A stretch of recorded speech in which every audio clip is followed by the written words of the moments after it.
Bismillahirrahmanirrahim. Assalamualaikum warahmatullahi wabarakatuh. Terima kasih kepada teman-teman dimanapun berada di dalam negeri yang di malam hari ini yang begitu sangat dingin. Ya, posisi saya hujan. Mudah-mudahan di tempat teman-teman tidak hujan dan tidak ada bencana sedikit pun.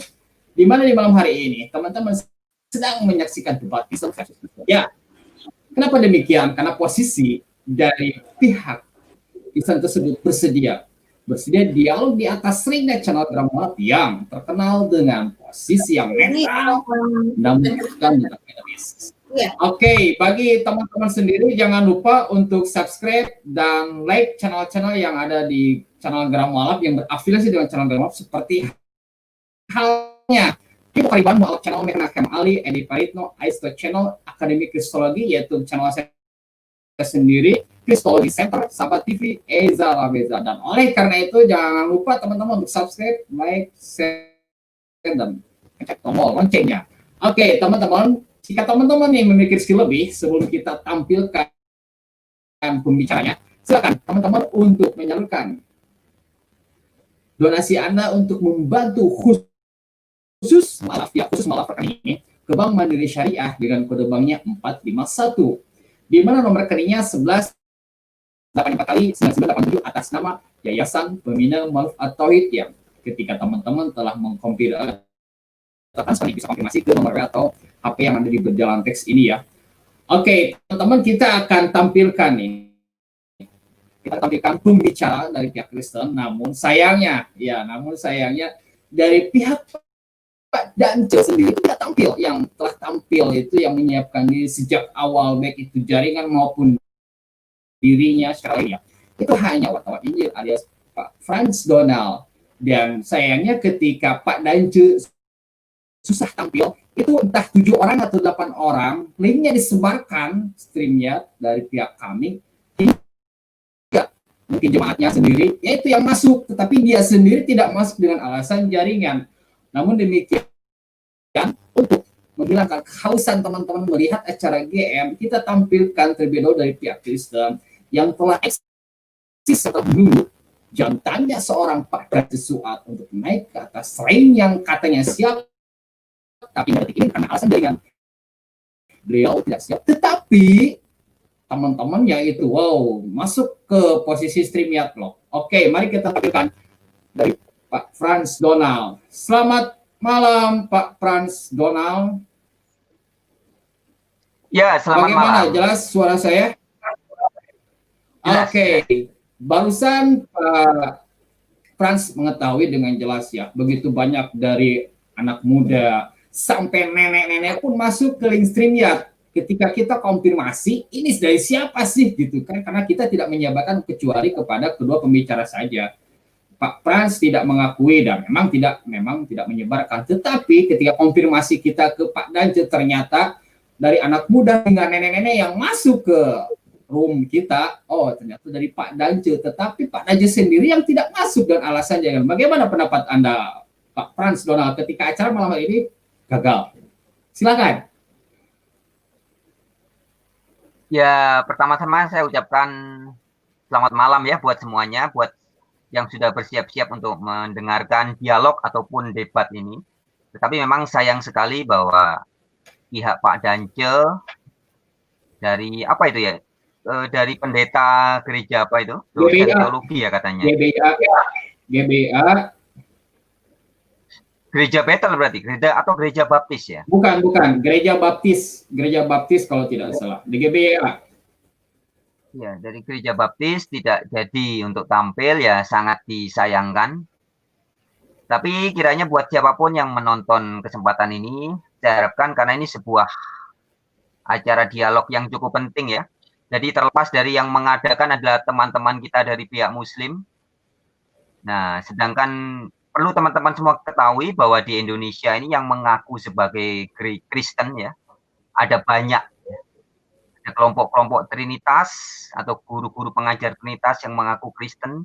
Ada juga orang-orang seperti saya yang sangat tegas menolak Trinitas.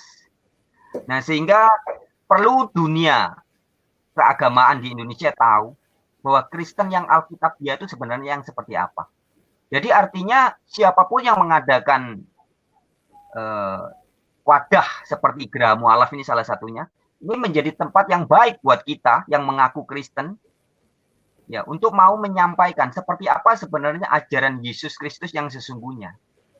Nah, temanya pada malam ini yang direncanakan adalah apakah Yahwa adalah ilahnya Yesus ataukah Yahwa adalah Yesus itu sendiri atau bagaimana ya. Sebenarnya ini kan bagus menjadi kesempatan buat teman-teman yang mengaku Kristen ataupun yang Kristen beneran ya, untuk mewartakan Injil yang benar. Karena saya diberi informasi kemarin oleh Mas Slayer ya bahwa dalam channel ini langsung juga terkoneksi dengan beberapa channel yang lainnya. Ada belasan atau mungkin bahkan 23 channel. Artinya teman-teman yang mengaku pemberita Injil ini menjadi tempat yang bagus untuk memberitakan Injil yang benar. Nah, tetapi masalahnya di Indonesia ini ternyata banyak Kristen-Kristen yang tidak Alkitabiah. Maka kita harus buktikan. Kita harus pertanggungjawabkan iman kita. Nah, saya sebagai seorang pewarta Injil, Injil yang saya wartakan adalah Injilnya Yesus Kristus. Dan ilah atau sesembahannya Yesus Kristus adalah Yahwa. Itu yang saya wartakan. Nah, maka dengan kesempatan ini juga saya dalam tanda kutip menantang ya, siapapun teman-teman saudara-saudari yang mengaku guru-guru teologi, pendeta-pendeta, tetapi masih saja nekat mengajarkan Trinitas, nekat mengabarkan Injil yang berbeda dari yang diajarkan oleh Yesus. Jadi Trinitas jelas bukan Injil Kristus. Karena Injil Kristus mengabarkan Allah yang benar hanya Bapa atau Yahwa.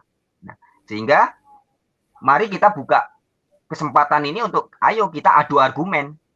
Ya.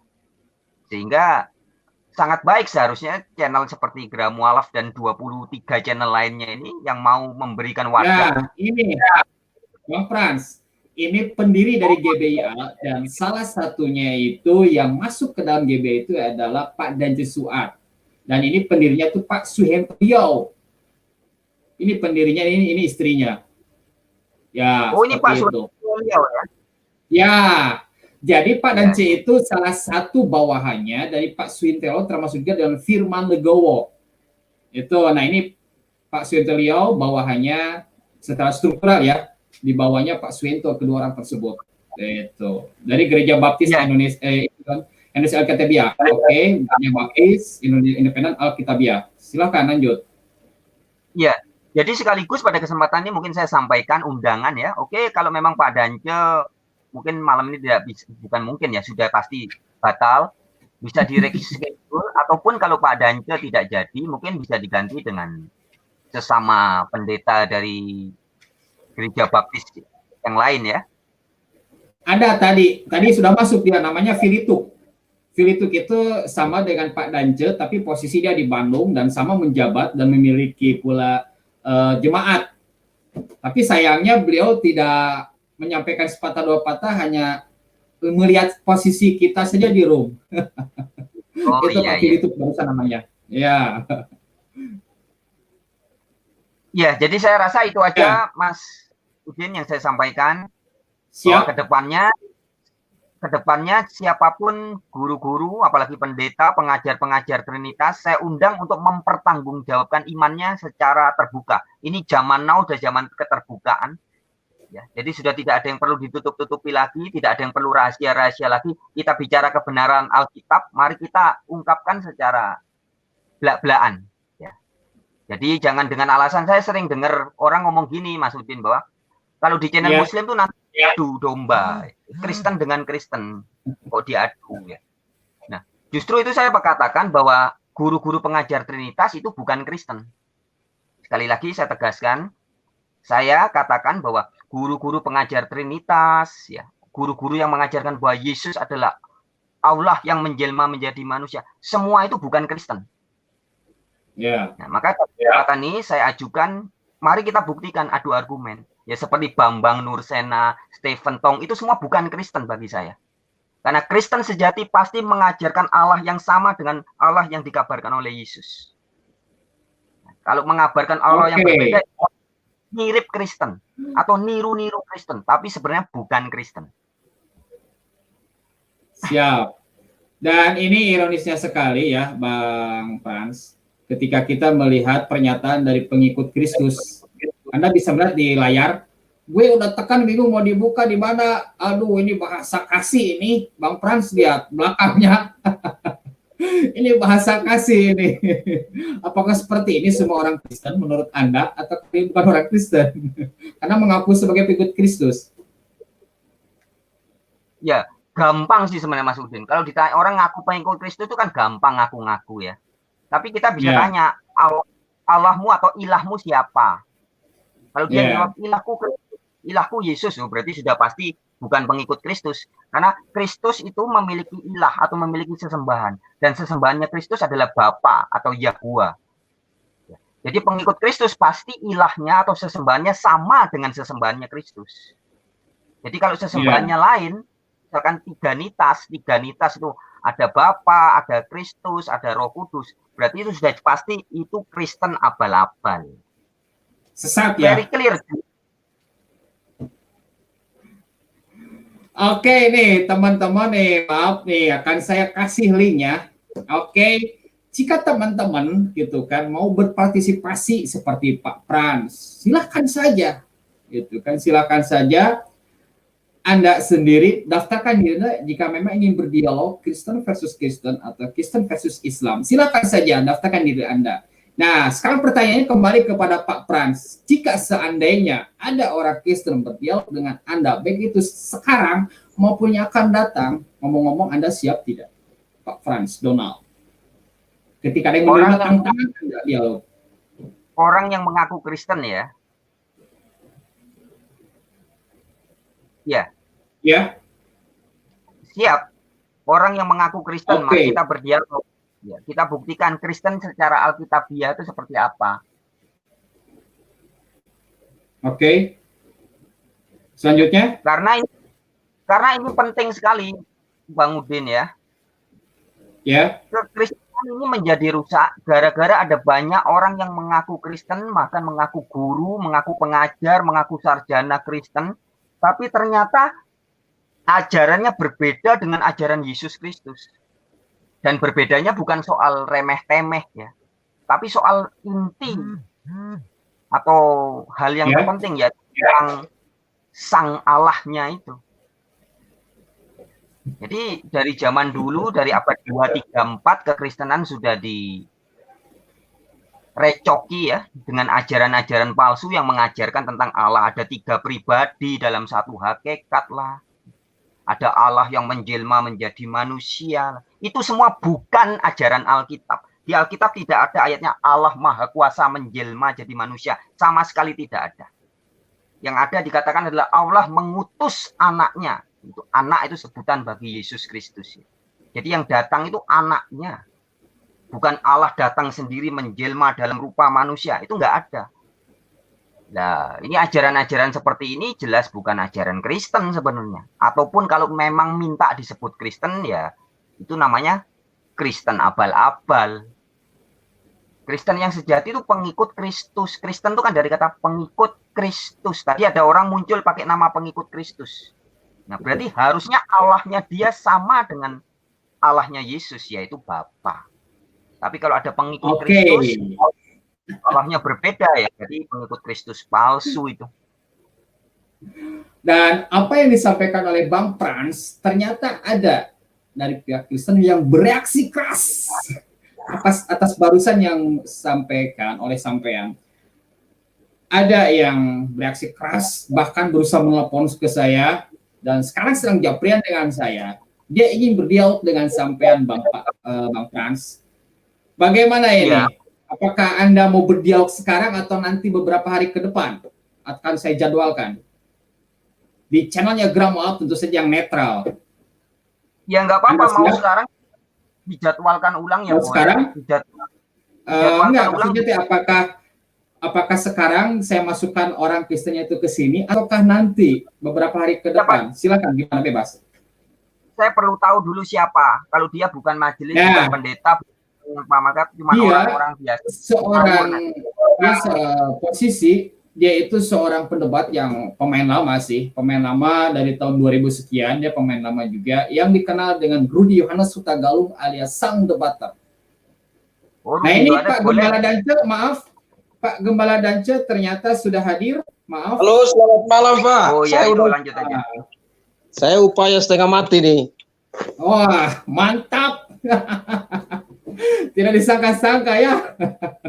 Bukan Oke, disengaja. Dance silakan siapkan dulu diri Anda. Kalau yang sudah siap, kita kasih waktu beberapa menit untuk langsung persiapan biar tidak heheho gitu kan kalau bahasa Sundanya, karena lelah perjalanan mempersiapkan dirinya. Silakan Pak Dance, kita ngobrolkan dulu ya. Obrol sekarang saya simpan dulu di Bestek. Jadi Pak Dance nggak mempersiapkan dulu audionya.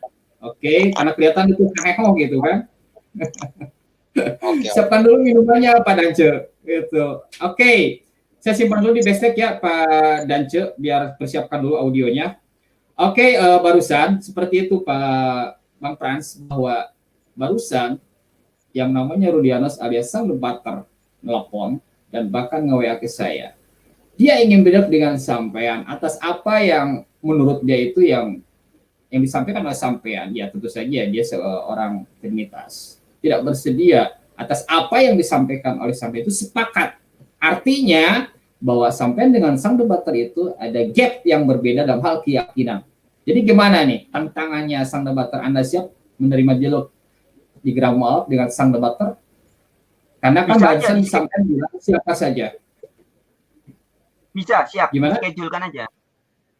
Oke, jika memang siap, akan saya jadwalkan karena malam hari ini Sang Debater sedang menonton acara kita malam hari ini dan barusan sih mau saya tampilkan ini Sang Debater dikarenakan Pak Dance sudah keburu, tentu saja sebagai yang pembicara utama kita tampilkan terlebih dahulu yaitu Pak Dance. Oke, berarti acara malam hari kita ini antara Bang Frans alias wartawan Injil dengan Pak Dance S. Suat tentu saja akan dilanjut meskipun telat sekitar 16 menitan. Oke, jadi harap bersabar kedua pembicara dan inilah perjuangan Pak Dance dalam menyampaikan Injil kepada Bang Frans dan juga dimanapun Anda penontonnya. Oke, kita tampilkan.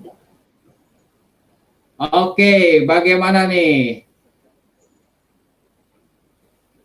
Pak Dance, bagaimana? Anda siap? Baik, selamat malam Pak Rudin, Pak Ya, Donald selamat malam. Selamat Ya, malam, betul. apa kabar? Ini sudah kelihatan tidak sabar ini Bang Frans ini kan? Bagaimana Pak? Jelas suara saya? Pakai coba handsfree Pak Dance biar bisa terdengar dengan jelas dan tidak ada gangguan atau mantul-mantul suaranya. Suaranya jelas Pak, jelas. Suara Oke, jelas. Bang Frans ini gimana, jelas suaranya? Jelas, ayo kita mulai aja langsung. Oke, sebentar. Sebelum kita ini sebentar dulu. Nah, ini temanya ya. Nah, ini. Ngomong-ngomong sudah sepakat temanya seperti Yahweh, ilahnya Yesus, ataukah setara seperti Yesus? Temanya sudah sepakat Pak Dance maupun Bang Frans. Bagaimana? Anda sepakat kedua belah pihak untuk membahas tema di layar ini? Sejak kemarin. Oke. Bagaimana Pak Dance? Anda sepakat? Saya pikir ini istilah Yahweh adalah sebuah istilah yang bagi saya tidak bersumber dari Alkitab. Nanti saya akan mungkin berdiskusi dengan Pak. Oke. Jika memang tak sepakat, tolong kedua belah pihak siapapun Anda ketika telah masuk ringnya di channel Gramo Anak untuk berdialog secara elegan, santun, dan tidak ada olok-olokan. Ingat bahwa kita di sini itu adalah negara hukum NKRI. Oleh karena itu, meskipun sama-sama sepakat, ya sama-sama sepakat untuk berbeda pendapat, tetapi kami tidak menerima siapapun Anda yang berdialog, ya tidak santun, olok-olokan, menghujat. Dan ketika ada hal-hal yang tidak kami inginkan di kemudian hari, maka kami dan channel Gerak Mualaf berlepas diri atas apa yang telah terjadi. Dan kami hanya sebagai pengingat saja. Dan kami sebagai tempat untuk Anda berdialog. Apapun yang terjadi, isi atau apa pernyataan yang disampaikan, channel Gerak Mualaf berlepas tangan. Oke, mari kita mulai terkait tentang hal ini. Sebentar, dikarenakan ada trouble posisi dari timer, saya akan menggunakan timer secara manual. Dalam arti kata penggunaannya ya. Oke, sebentar. Silakan posisinya dienakan dulu, dan juga untuk Dance, kameranya rotasinya dimiringkan, Pak. Kayak Pak Frans. Rotasi HP-nya, jangan bapaknya yang miring, Pak. Itu. Jadi rotasinya biar terlihat nggak berdiri, biar jelas wajah gantengnya Bapak, gitu kan. Nah, kan kelihatan wajah gantengnya, itu kan. Wah. Dari dulu Oke, saya sebentar.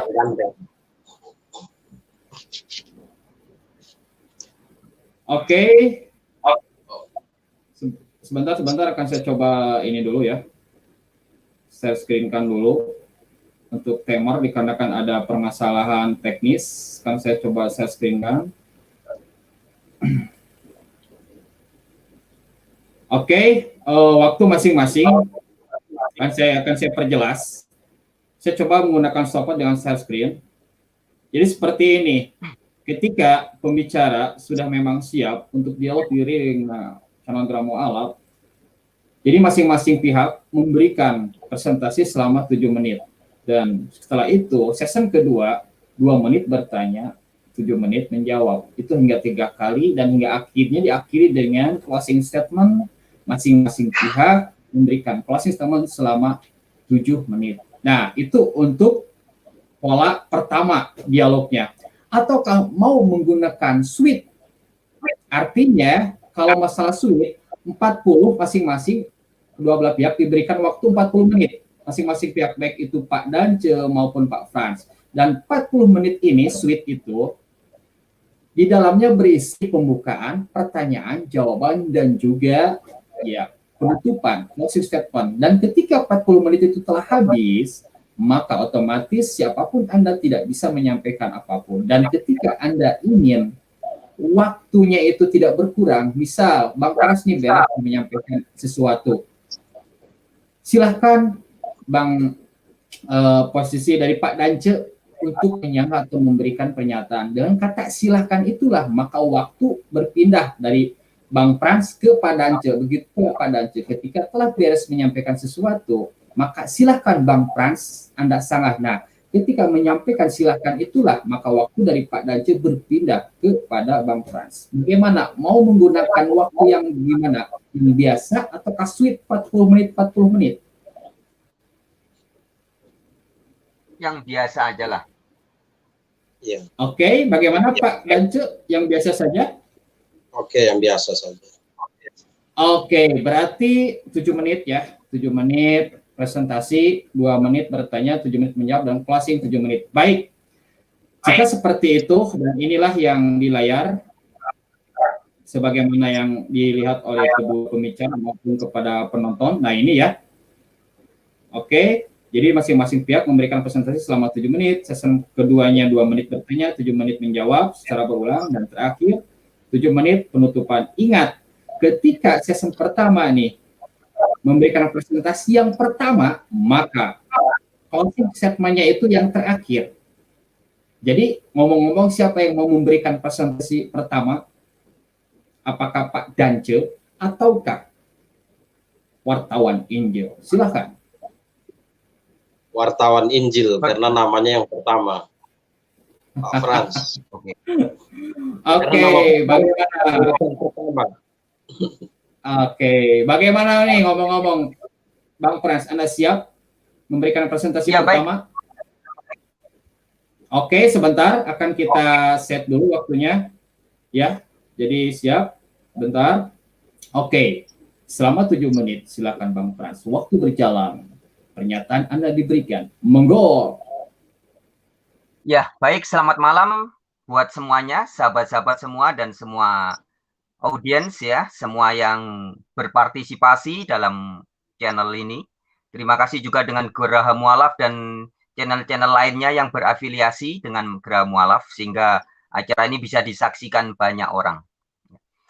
Salam kenal juga buat Bapak Dance ya, Bapak Gembala ya, atau Bapak Pendeta Dance dari Gereja Baptis Indonesia. Perkenalkan, saya Frans Donald ya. Saya adalah seorang pewarta Injil, Pak. Ya, jadi Injil yang saya wartakan adalah Injilnya Yesus Kristus atau Injil Kerajaan Allah. Allah atau Theos atau Elohim yang saya wartakan adalah Elohim yang dikabarkan oleh Yesus Kristus atau Theos yang dikabarkan oleh Yesus Kristus, yaitu yang di dalam Yohanes 17 ayat 1 sampai 3 Yesus menyebut bahwa Bapa adalah ton monon aletinon theon dalam bahasa Yunani. Artinya adalah satu-satunya Theos yang benar atau satu-satunya Allah yang benar. Ya. Jadi saya meyakini.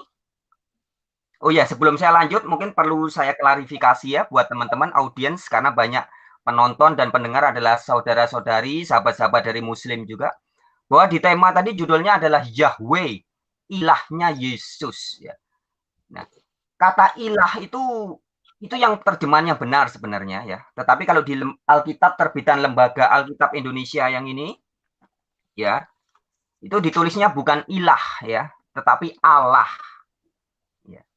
Jadi kata God bahasa Inggris atau kata Yunani Theos atau bahasa Ibraninya Elohim oleh Lembaga Alkitab Indonesia diterjemahkan sebagai Allah. Nah, jadi artinya perlu saya sampaikan ini bahwa Yahweh ilahnya Yesus itu kalau dalam versi Alkitab atau versi Kristen sama dengan Yahweh adalah Allahnya Yesus.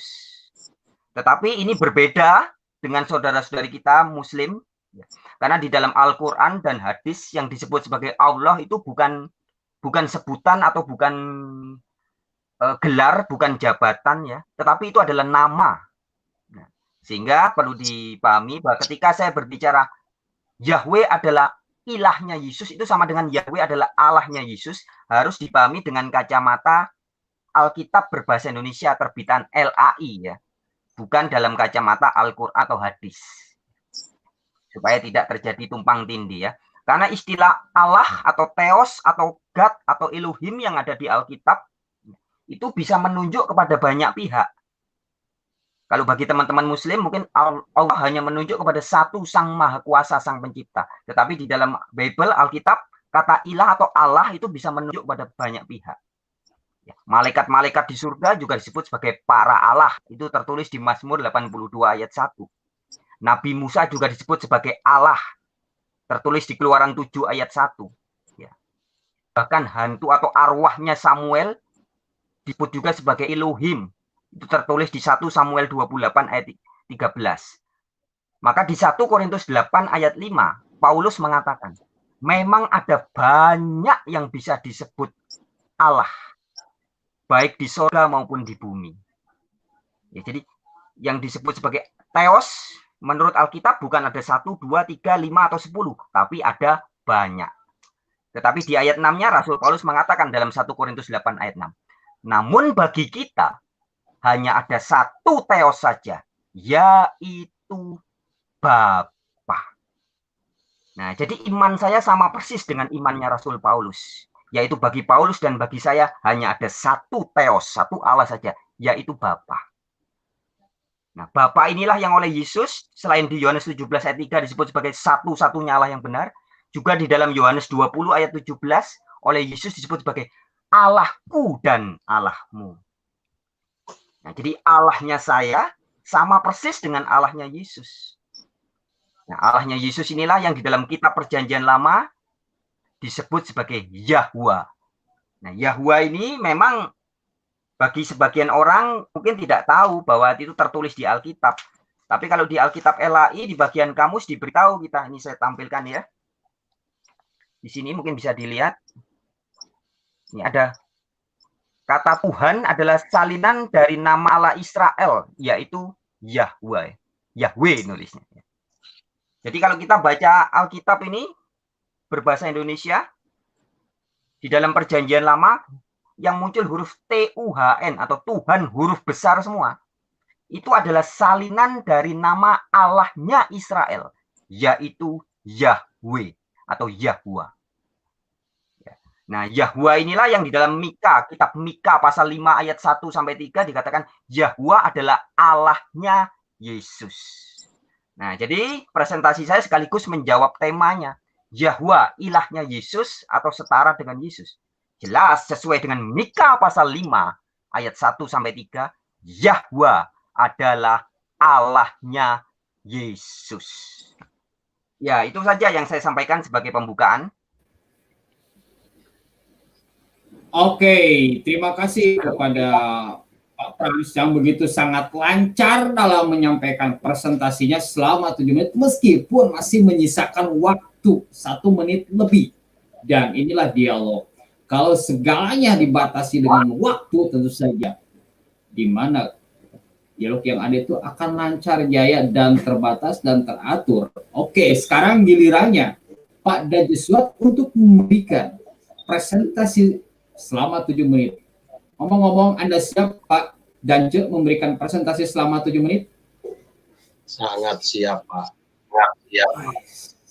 Mantap. Oke, mari kita saksikan. Seperti apakah presentasi yang disampaikan oleh Pak Dance? Waktu selama 7 menit berjalan. Pak Dance, silakan Anda berikan presentasinya. Monggo.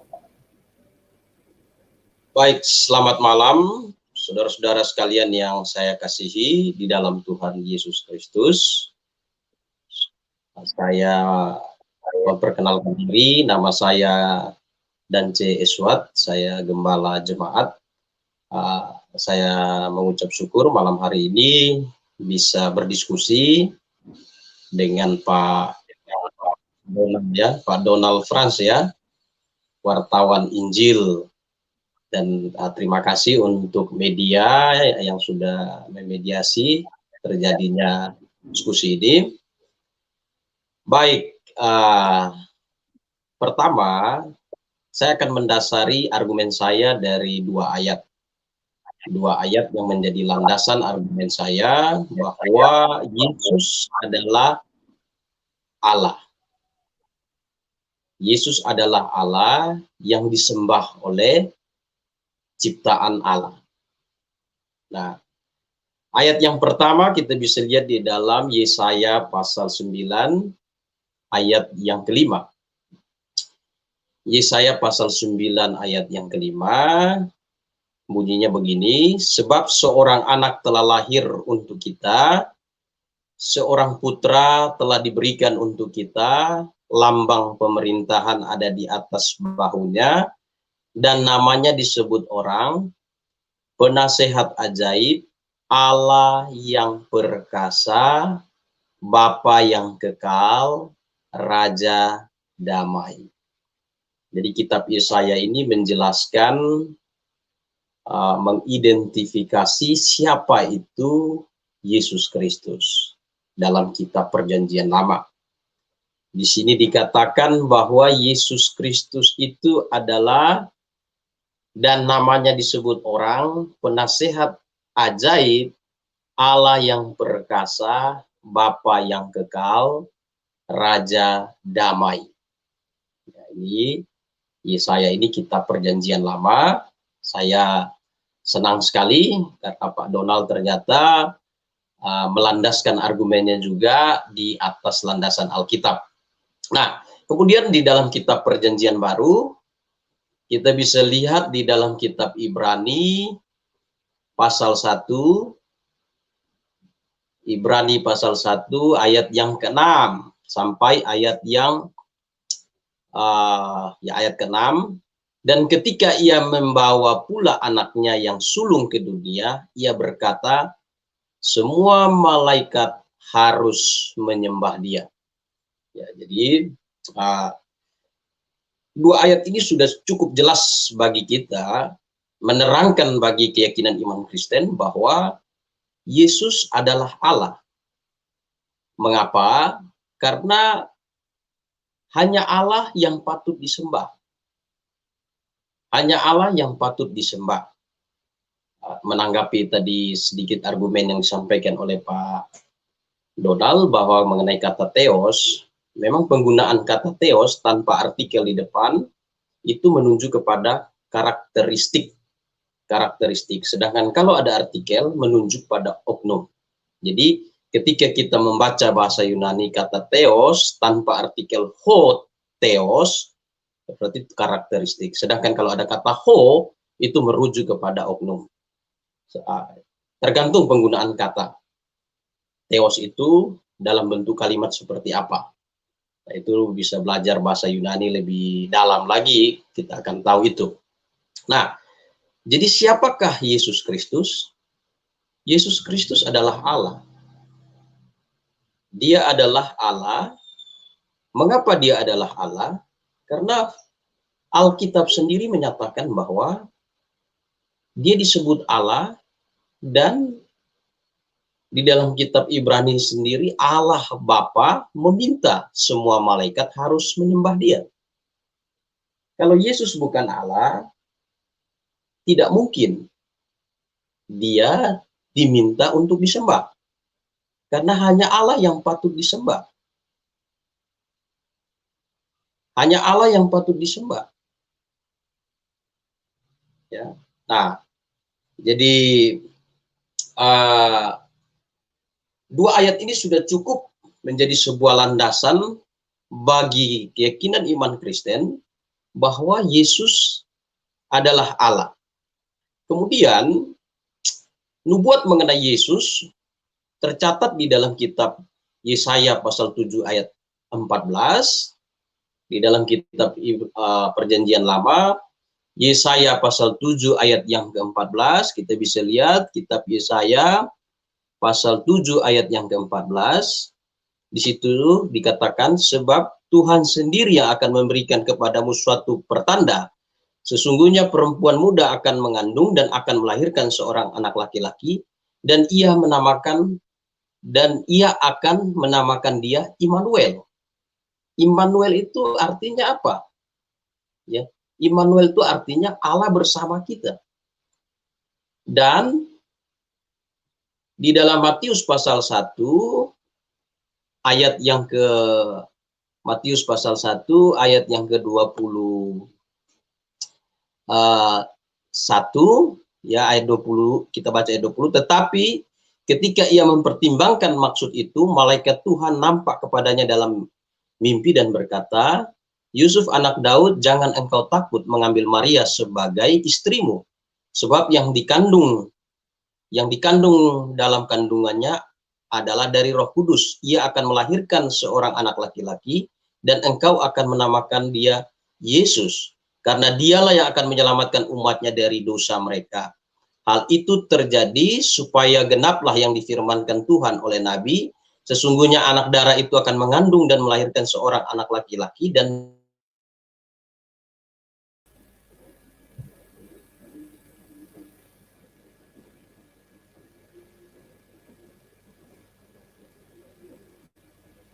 Oke, waktu terputus namun sekian detik nih. Mungkin jaringannya.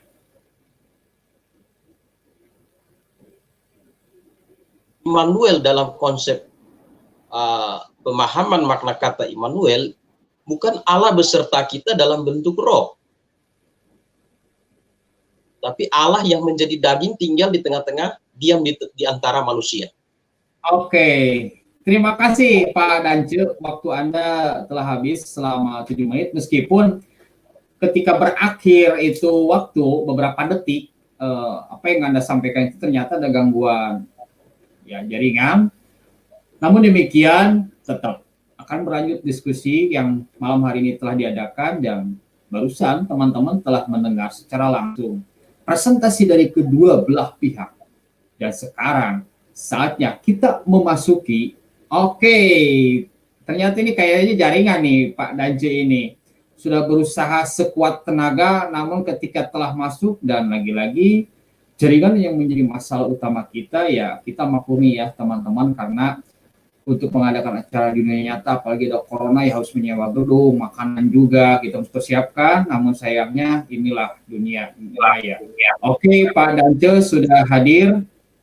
Baik, dikarenakan Bang Frans yang memberikan pertanyaan, pernyataan pertama tentu saja Bang Frans yang memberikan pertanyaan yang pertama. Ngomong-ngomong, Anda siap? Pak Frans memberikan pertanyaan yang pertama kepada Pak Dance ini. Ya, siap. Waktunya berapa menit? 2 menit. Oke. Pertanyaan 2 menit, menjawab nanti 7 menit. Oke, jika memang sudah siap, akan kami siapkan waktunya. Pertanyaan, waktu berjalan, pertanyaan disampaikan. Monggo, Bang Frans. Ya. Baik.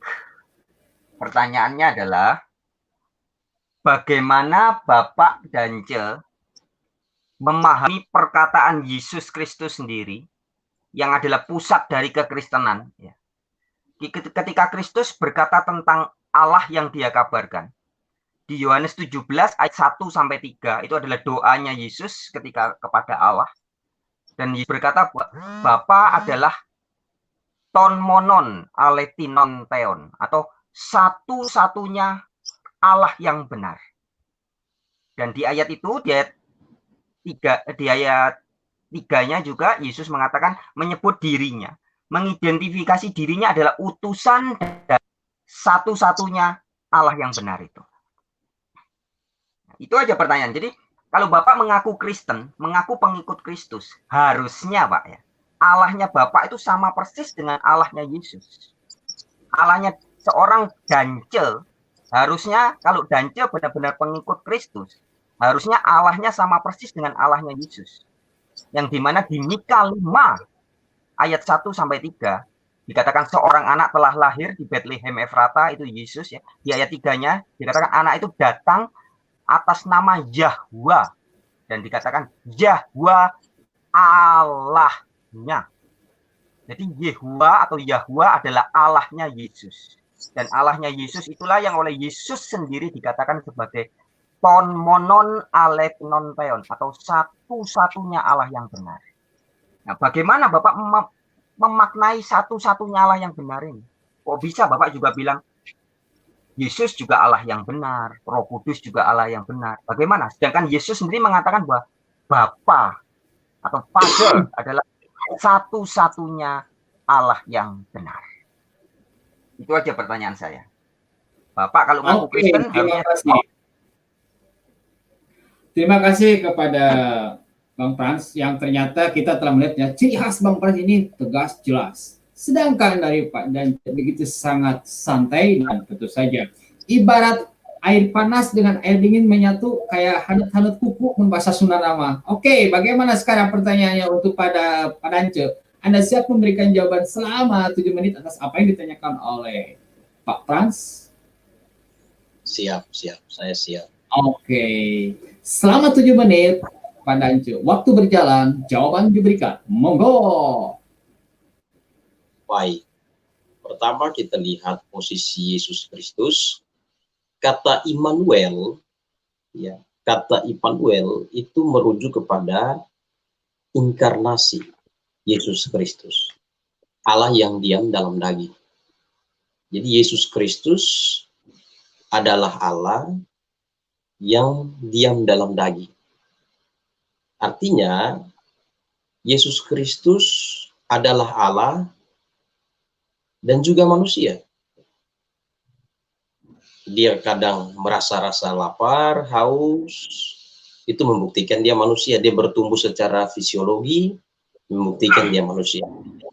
Tapi dari sisi keilahian, kita bisa lihat juga dia bisa tahu mengenai hal-hal yang ada di dalam hati seseorang. Nah, mengenai Yohanes 17 ayat yang ketiga, pernyataan ini, ya, inilah hidup yang kekal, yaitu bahwa mereka mengenal Engkau, satu-satu Allah yang benar, dan mengenal Yesus Kristus yang telah Engkau utus. Mengenal satu-satu Allah yang benar. Nah, pertanyaannya, bagaimana orang bisa mengenal Allah? Sedangkan gini, Ini kalau kita hanya memahami satu bagian akan terjadi kontradiksi. Karena di bagian di dalam Injil Yohanes pasal 1 ayat yang coba kita lihat Injil Yohanes pasal 1 ayat yang ke-18. Dia katakan di sini, tidak seorang pun yang pernah melihat Allah. Tetapi anak tunggal Allah yang ada di pangkuan Bapa, dialah yang menyatakannya. Jadi tidak seorang pun, ya tidak seorang pun yang pernah melihat Allah, tetapi anak tunggal Allah di pangkuan Bapa, dialah yang menyatakannya. Jadi bagaimana orang bisa mengenal Allah? Ya, bagaimana orang bisa mengenal Allah? Sedangkan di satu sisi Tuhan Yesus bilang tidak ada orang yang pernah mengenal Allah, ya tidak seorang pun yang pernah melihat Allah, tetapi anak tunggal Allah yang ada di pangkuan Bapa, dialah yang menyatakannya. Ya. Jadi kehadiran Allah itu ada di dalam pribadinya Yesus Kristus. Orang bisa mengenal Allah itu lewat pribadinya Yesus Kristus. Nah, kemudian kita lihat lagi, ya, Yohanes 17 ayat 22, tarik ke bawah sedikit, di situ dikatakan, dan aku telah memberikan kepada mereka kemuliaan yang engkau berikan kepadaku, supaya mereka menjadi satu sama seperti kita adalah satu. Nah, kata satu di sini bukan merujuk pada angka 1, tetapi merujuk pada keesahan, ya. Bukan eka, tapi esah. Esah. Jadi tidak bisa digambarkan dengan nilai satuan. Jadi kesatuan yang esah. Kesatuan yang esah. Jadi ketika kita baca satu ayat, kita harus lihat keseluruhan konteks. Pada waktu itu, apa yang sedang dibicarakan. Dan kita lihat di sini, ya, kita lihat di sini, ini doa Tuhan Yesus, dan dia gambarkan sini, Pak. Inilah hidup yang kekal, yaitu bahwa mereka mengenal Engkau. Nah, garis bawahi kata mereka mengenal Engkau. Bagaimana caranya mereka mengenal Engkau? Karena di Yohanes 1 ayat 18 dikatakan tidak ada seorang pun yang melihat Allah kecuali Yesus yang menyatakannya. Jadi mereka bisa mengenal Allah lewat, ya, penyataan Yesus Kristus. Ya, penyataan Yesus Kristus. Nah, kemudian di bagian bawah lagi Yesus Kristus mempertegas, sama seperti kita adalah satu. Ya, adalah Esa. Jadi Yesus adalah Allah dan juga manusia. Mengapa? Itulah sebabnya dia dikatakan Immanuel. Ya, Allah yang berinkarnasi. Allah yang menjelma, diam di dalam daging. Sebagai manusia dia menunjukkan keteladanannya, kepatuhannya. Nah, kalau Pak Frans, saya panggil Pak Frans ya, supaya lebih saya ini Pak. Kalau Pak Frans lihat pada waktu iblis, ya, waktu iblis minta untuk disembah, ya kita lihat Matius pasal 4, kalau ayat waktu masih panjang, ya, Matius pasal yang keempat, itu peristiwa pencobaan Tuhan Yesus, ya, ayat yang ke-7. Yesus berkata, kita baca dari ayat yang ke-6 supaya enak. Lalu berkata kepadanya, jika engkau anak Allah, jatuhkanlah dirimu ke bawah, sebab ada tertulis mengenai engkau, ia harus memerintahkan malaikat-malaikatnya, dan mereka akan menatang engkau di atas tangannya, supaya kakimu jangan terantuk kepada batu. Yesus berkata kepadanya, ada pula tertulis, jangan engkau mencobai Tuhan Allahmu. Secara implisit di sini Yesus ingin menyatakan kepada iblis bahwa dia adalah Tuhan dan Allah. Dia adalah Tuhan dan Allah. Jangan mencobai Tuhan Allahmu. Itu. Ya, jadi Yohanes 17 itu harus kita lihat dari dua sudut pandang. Sudut pandang kemanusiaan Yesus Kristus dan sudut pandang keilahian Yesus Kristus. Jadi tidak bisa hanya terpaku pada satu kata atau satu ayat tanpa melihat keseluruhan konteks bagian yang sedang kita bahas. Nah, itu kira-kira dari saya seperti itu. Itu jawaban dari saya, Pak Frans. Terima kasih. Oke, terima kasih ya kepada Pak Dance yang telah memberikan jawabannya. Kalau saya ibaratkan jawaban Pak Dance ini seperti seseorang yang lagi mengkaput gitu kan, mengaput pakaian pelan-pelan usuk des gitu kan. Nah, sekarang kebalik nih. Pertanyaan yang disampaikan oleh Pak Dance akan diberikan kepada wartawan Injil. Bagaimana Pak Dance? Anda siap memberikan pertanyaan pertama kepada Bang Frans selama 2 menit? Bagaimana, siap? Siap, Pak. Oke.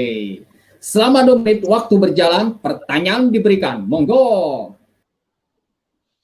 Baik, saya akan kembali ke teks Ibrani pasal 1 ayat yang ke-6. Ya. Di situ dikatakan, dan ketika ia membawa pula anaknya yang sulung ke dunia, ia berkata, semua malaikat Allah harus menyembah dia. Nah, kalau seperti yang dikatakan oleh Pak Frans bahwa Yesus bukan Allah, lalu mengapa di sini ya Allah sendiri memerintahkan untuk malaikatnya menyembah Yesus? Apakah selain Allah ada ilah lain yang selain Allah ada ilah lain yang harus disembah oleh ciptaan Allah? Oke, itu saja pertanyaannya.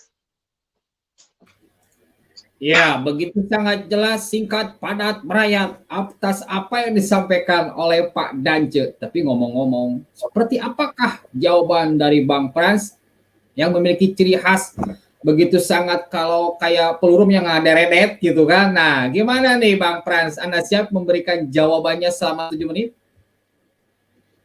Ya. Kalau oke. Jika memang telah siap, waktu berjalan selama 7 menit, silakan Anda berikan jawabannya, Bang Frans. Monggo. Ya, baik. Ini pertanyaan yang bagus sekali ya. Ibrani 1 ayat 6. Jawaban saya tegas adalah, ketika kita membaca surat Ibrani, itu harus kita baca secara keseluruhan.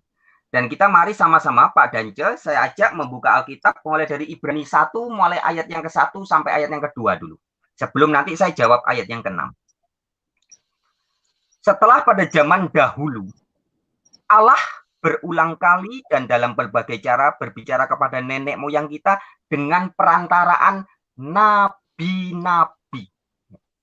Jadi zaman dulu Allah berbicara kepada manusia melalui perantaraan nabi-nabi. Ayat 2. Maka pada zaman akhir ini, ia telah berbicara kepada kita dengan perantaraan anaknya. Anak itu Yesus, nya-nya menunjuk kepada Allah. Jadi anaknya Allah ya. Yang telah ia tetapkan sebagai yang berhak menerima segala yang ada. Oleh dia, Allah telah menjadikan alam semesta. Jadi, zaman dulu Allah berbicara melalui perantaraan nabi-nabi, sekarang dengan perantaraan Yesus atau anaknya. Jadi dalam hal ini jelas posisi Yesus adalah sebagai perantara. Perhatikan di ayat 2. Yesus adalah perantara. Dan itu sama kalau kita baca di surat 1 Timotius 2 ayat 5, ya dikatakan bahwa Allah itu satu dan perantaranya juga satu, yaitu Yesus. Jadi Yesus perantara. Nah, sekarang saya menjawab ke pertanyaan Bapak yang bagus ya, di Ibrani 1 ayat 6. Kenapa si perantara itu kok dikatakan seluruh malaikat Allah harus menyembah dia? Jawabannya adalah satu hal yang penting harus kita pahami. Dalam bahasa Yunani, kata menyembah, kalau dalam bahasa Indonesia cuma diterjemahkan menyembah. Tapi di bahasa Yunani, penulisan kata menyembah itu ada 2 kata, Pak. Yang pertama, latruo. Latruo atau latrua itu artinya beribadah. Menyembah dalam makna beribadah. Nah, kata yang kedua adalah proskuneo. Proskuneo itu artinya menyembah dalam makna menghormat. Seperti kalau di Jawa, seorang anak kadang sujud menghormat kepada bapak ibunya, menyembah. Seorang hamba menyembah raja-rajanya. Nah, di Perjanjian Lama juga ada beberapa kejadian orang-orang menyembah ya. Dikatakan ada Daud menyembah Saul. Bukan itu yang dipakai kalau dalam teks Yunani, bukan latru, bukan beribadah, tapi menghormat. Nah, jadi proskuneo. Jadi kalau Bapak baca di Ibrani 1 ayat 6, dalam teks Yunaninya itu proskuneo.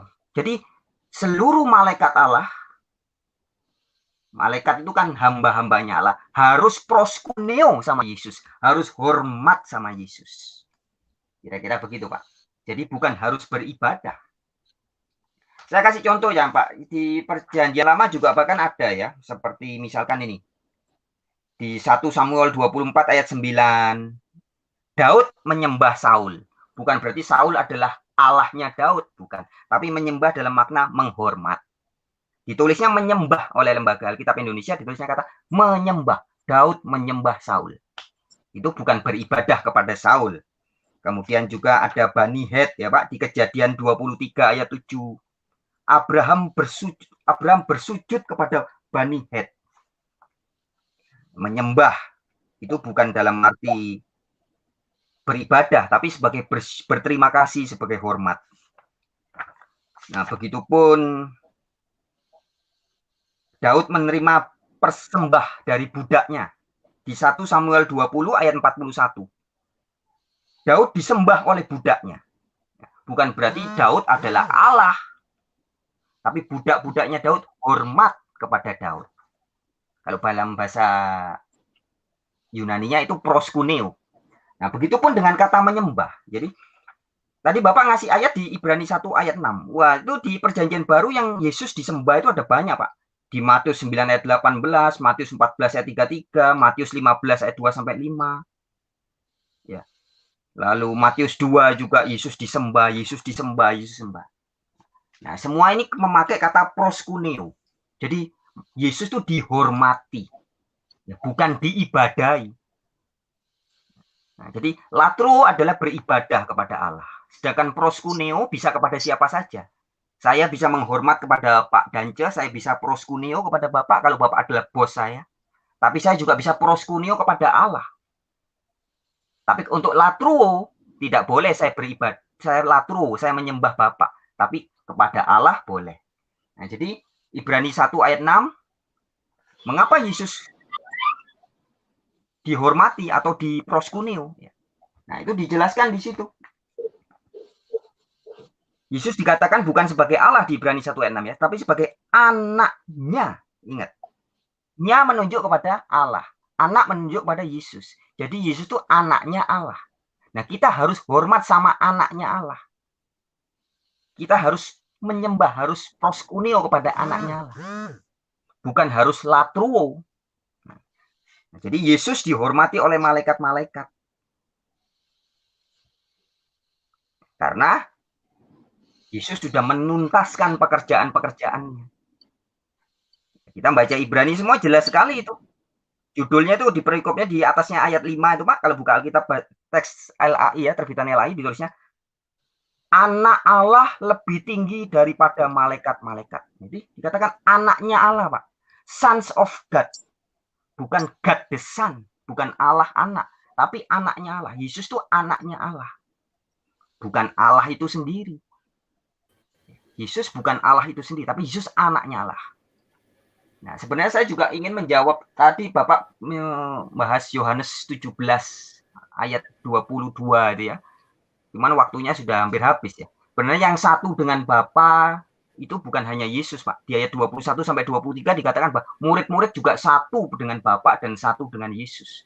Dan dia itu dipakai kata Yunaninya monos, mono. Sama dengan Yohanes 17 ayat 3. Seperti itu Pak penjelasan saya. Oke, terima kasih kepada Pak Frans yang telah memberikan jawaban selama 7 menit di mana di putaran pertama ya untuk season yang kedua. Sekarang nih giliran Pak Dance memberikan pertanyaan. Maaf sebentar.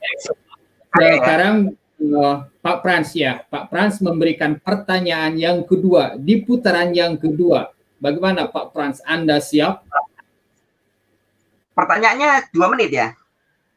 Oh, 2 menit. Siap. Jawaban ini kalau kelamaan kasihan penonton. Oke, selama 2 menit waktu berjalan, pertanyaan diberikan. Monggo.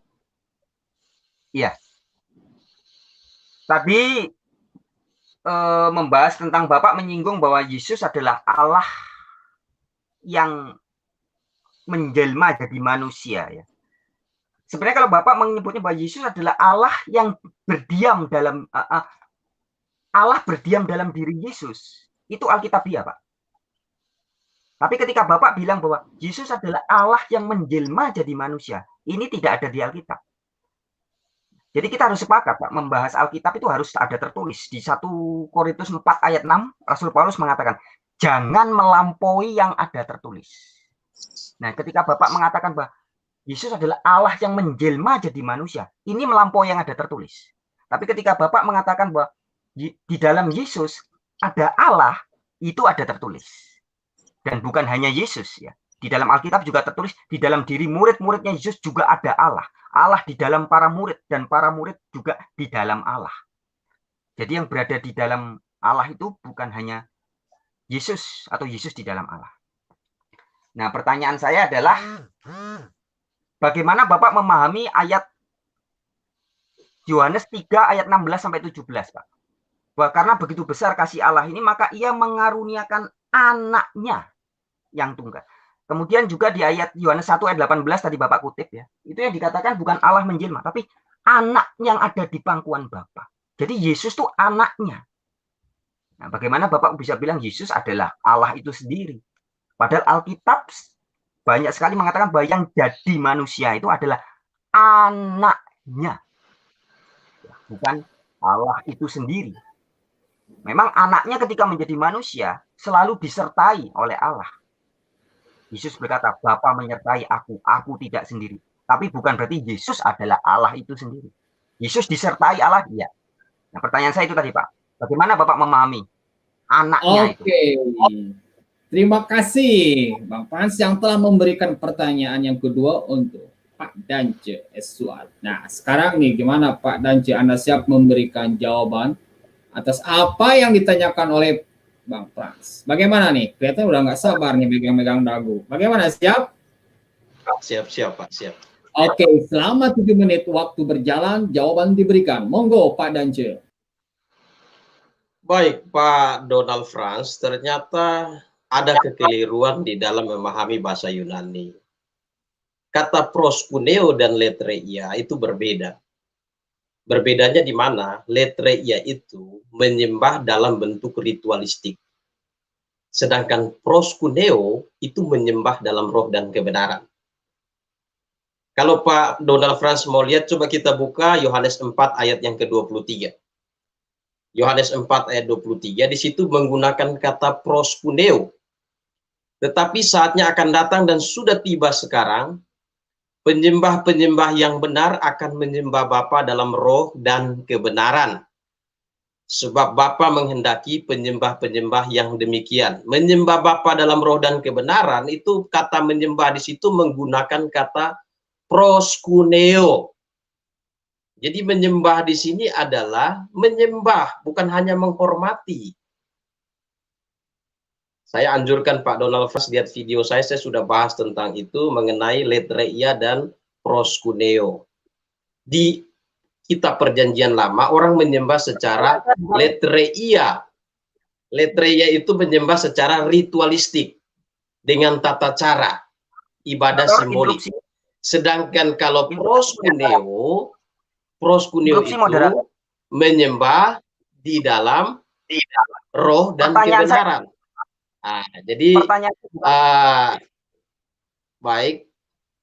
Jadi saya lihat Pak Frans salah memahami kata proskuneo dan kata tidak menjawab pertanyaan kata saya. letreia. Nah, ini saya sedikit singgung seperti tadi Pak, ya saya sedikit singgung. Jadi itu saya sampaikan. Roma 12 ayat 2 ya, itu menggunakan kata letreia, logiken letreia. Jadi itu. Ini karena keliru, jadi saya harus perlu luruskan pemahamannya. Jadi kata proskuneo itu tidak semata-mata menghormati, tapi menyembah.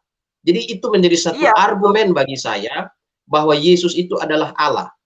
Untuk menjawab sekaligus pertanyaan dari Pak Frans itu. Ya, dia adalah Allah yang menjelma menjadi manusia. Dari mana kita tahu? Ya, di dalam Yohanes. Ya, makanya tidak bisa hanya kita lihat terpaku pada satu ayat dan mengabaikan ayat yang lain. Nah, Yohanes pasal 1. Pada mulanya adalah firman, firman itu bersama dengan Allah, dan firman itu adalah Allah. Ia pada mulanya bersama dengan Allah. Jadi, pada mulanya adalah firman, firman bersama dengan Allah, dan firman itu adalah Allah. Ayat 14, firman itu telah menjadi daging.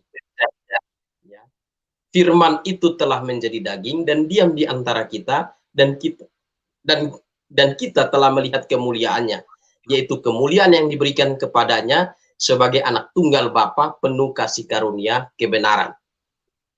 Ya, itu menjelma, firman menjadi manusia. Firman itu telah menjadi manusia. Itulah inkarnasi. Begitu. Jadi saya lihat Pak Frans mungkin ada perlu mendalami lebih jauh lebih dalam mengenai kata letreia dan proskuneo.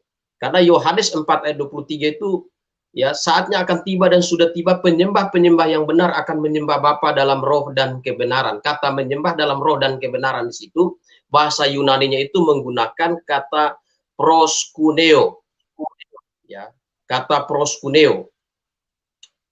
Ya, menggunakan kata proskuneo. Ya. Al erketai horakai nun estin hote oi eletenoi proskunetai. Ya, proskunetai proskune siosin to patri en pneumati kai aleteia kai gar hopater toitos hetitos proskuneotas autos. 3 kali kata menyembah itu.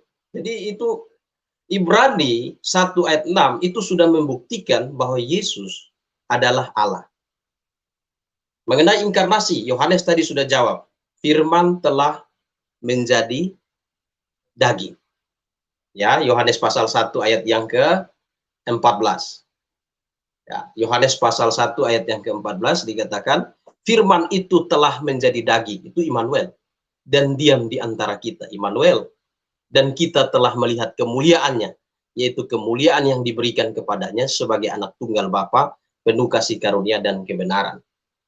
Ya, pada mulanya adalah firman, firman itu bersama-sama dengan Allah, dan firman itu adalah Allah. Jadi anak tunggal Allah, yang di dalam Yohanes 3 ayat 16, karena begitu besar kasih Allah akan dunia ini sehingga ia mengaruniakan anaknya yang tunggal. Ya, anaknya yang tunggal. Ya, Yesus di dalam Yesaya tadi sudah dikatakan, seorang putra telah lahir bagi kita, namanya akan disebut penasihat ajaib, Raja Bapa yang kekal. Ya, jadi sudah sangat jelas. Jadi anak tunggal di situ.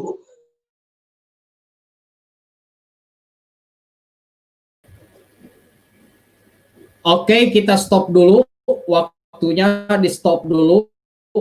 Ini ternyata ada gangguan, waktunya sebentar, akan kita stop dulu ya. Waktunya disayangkan Pak Danjo. Yesaya pasal 6 ada gangguan sinyalnya. Oke, sekarang sudah buffering lagi dan oke, Yesaya 6 ayat 9. Oke, Pak Danjo, Yesaya 9 ayat 6, sorry. menit, Yesaya 9 ayat 6. Ya, katakan besar kekuasaannya dan damai, besar kekuasaannya dan damai sejahtera tidak berkesudahan di atas takhta Daud dan di dalam kerajaannya, karena ia mendasarkan dan ayat 5. Sebab seorang anak telah lahir untuk kita, seorang putra yang telah diberikan untuk kita, lambang pemerintahan ada di atas bahunya dan namanya disebut orang penasehat ajaib, Allah yang perkasa, Bapa yang kekal, Raja damai. Yohanes 3 ayat 16, ya, anak tunggal itu adalah siapa? Yesaya katakan penasihat ajaib, Allah yang perkasa. Jadi Yesus adalah Allah. Jadi kalau kita lihat dari kacamata Alkitab, seperti tadi Pak katakan bahwa banyak bagian yang Pak sebut ayat-ayat bahwa Yesus disembah, ya betul, karena memang dia Allah. Ya, dia Allah. Jadi tidak ada indikasi kata proskuneo itu beda dengan kata letria. Perbedaan proskuneo dan letria itu perbedaannya. Oke, terima kasih Pak Dance yang tidak terasa waktu 7 menit bagi seorang gembala ini tidak terasa. Biasanya kan 1 jam atau 1,5 jam ya. Namun demikian semuanya harus dibatasi biar penonton pun tidak terlalu lama dalam mendengar atas apa yang disampaikan oleh kedua belah pihak. Nah, sekarang nih kita sudah memasuki di mana Bang Pras memberikan 2 pertanyaan dan sekarang gilirannya Pak Dance memberikan pertanyaan yang kedua. Namun, nah sebelum Pak Dance memberikan pertanyaan yang kedua, nih seperti biasa karena kita setelah melewati 1 jam lebih 11 menit, silakan nih bagi teman-teman yang memiliki rezeki lebih, silakan salurkan zakat, sedekah, infak dan donasi Anda ke Bank Mandiri Syariah dengan kode bank 451, di mana nomor rekeningnya itu adalah 1184 kali 9995 atas nama Yayasan Pembina Mualaf At-Tauhid. Ketika teman-teman telah transfer, silakan informasikan konfirmasi ke nomor HP atau WA ini. Namun, ketika teman-teman ingin membebaskan lahan seluas 6 hektar yang 1 meternya itu 250.000 untuk pembebasan lahan seluas 6 hektar untuk pesantren modern At-Tauhid yang satu-satunya di Indonesia yang tidak saja membahas tentang berbagai disiplin ilmu agama Islam, melainkan pula berbagai disiplin ilmu agama lainnya, di mana para santri yang ada di dalamnya kelak akan disalurkan ke berbagai wilayah Indonesia dan juga luar negeri untuk menyampaikan Islam secara santun dan menunggangi berbagai permasalahan pemurtadan. Oleh karena itu, mari kita berlomba-lomba untuk membebaskan lahan seluas 6 hektar di mana 1 meternya 250.000 dan jangan lupa sertakan angka 1 di belakang pentransferannya biar pihak Yayasan Pembina Mualaf At-Tauhid mengetahui bahwa dana yang Anda transfer di mana pentransfernya ada angka 1 di belakangnya itu khusus untuk pembebasan lahan seluas 6 hektar yang 1 meternya 250.000. Mari kita berlomba karena dengan bantuan teman-teman, insya Allah seluas 6 hektar itu akan mudah dan cepat untuk dibebaskan biar cepat-cepat didirikan pondok pesantren modern At-Tauhid. Oke, dan kelihatannya itu Pak Dance ya sudah tidak sabar gitu kan ingin menyampaikan pertanyaan yang kedua kepada Bang Pras. Ngomong-ngomong Pak Dance, Anda siap memberikan pertanyaan yang kedua kepada Bang Pras? Siap Pak, siap. Oke, siap. Jika memang siap, berikan pertanyaannya. Waktu berjalan, pertanyaan disampaikan. Monggo. Baik, pertanyaan saya akan bertanya dari Injil Markus pasal 2. Di situ ada satu peristiwa di mana Yesus menyembuhkan orang lumpuh. Ayat 2, ketika Yesus melihat iman mereka, berkatalah ia kepada orang lumpuh itu, hai anakku, dosamu sudah diampuni. Tetapi di situ juga duduk beberapa ahli Taurat, mereka berpikir dalam hatinya, mengapa orang ini berkata begitu? Ia menghujat Allah, siapa yang dapat mengampuni dosa selain daripada Allah sendiri. Ternyata orang-orang Yahudi sangat tahu, ahli Taurat sangat tahu, hanya Allah yang dapat mengampuni dosa. Apabila Yesus bukan Allah, seperti yang dikatakan oleh Pak Frans, apa dasarnya dalam bagian ini Yesus diberikan otoritas untuk mengampuni dosa? Sekian. Oke, terima kasih ya kepada Pak Dance yang telah memberikan pertanyaan begitu sangat jelas, singkat, padat, merayap, dan langsung saja memberikan substansi pertanyaannya. Dan kita lihat apakah Bang Pras ini mampu memberikan jawaban secara baik, elegan, Dan sesuai dengan apa yang dilakukan oleh Pak Dancep, mari kita dengarkan. Bagaimana Bang Frans, Anda siap memberikan jawaban selama 7 menit? Siap. Oke, Siap. waktu berjalan selama 7 menit. Silakan berikan jawaban Anda. Monggo. Ya. Baik, sebelum menjawab ke pertanyaan itu, mengapa Yesus bisa mengampuni dosa ya?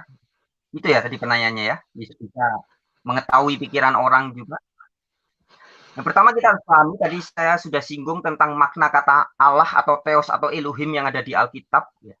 Tadi Bapak membahas Yohanes 1 ayat 1 sehingga saya perlu singgung ya. Yesus memang boleh disebut sebagai Theos juga. Sama seperti Nabi Musa di Keluaran 7 ayat 1 juga dikatakan Musa adalah Allah bagi Fir'aun. Ya. Jadi istilah Allah itu bisa memang dikenakan kepada banyak makhluk. Itu sebabnya di 1 Korintus 8 ayat 5 dikatakan memang ada banyak yang bisa disebut Allah. Tetapi di ayat 6-nya dikatakan, namun bagi kita hanya ada satu Allah saja, yaitu Bapa. Nah, jadi sekaligus menyinggung tentang Yesaya 9 ayat 5, Pak. Ya. Nah, ini ada perbedaan pemahaman yang sangat fatal. Yesaya 9 ayat 5 itu adalah bukan nubuatan terhadap Yesus yang saya pahami.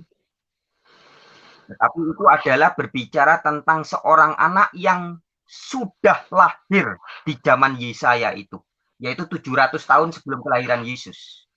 Di mana anak itu, perhatikan, anak itu akan disebutkan orang namanya sebagai Allah yang perkasa.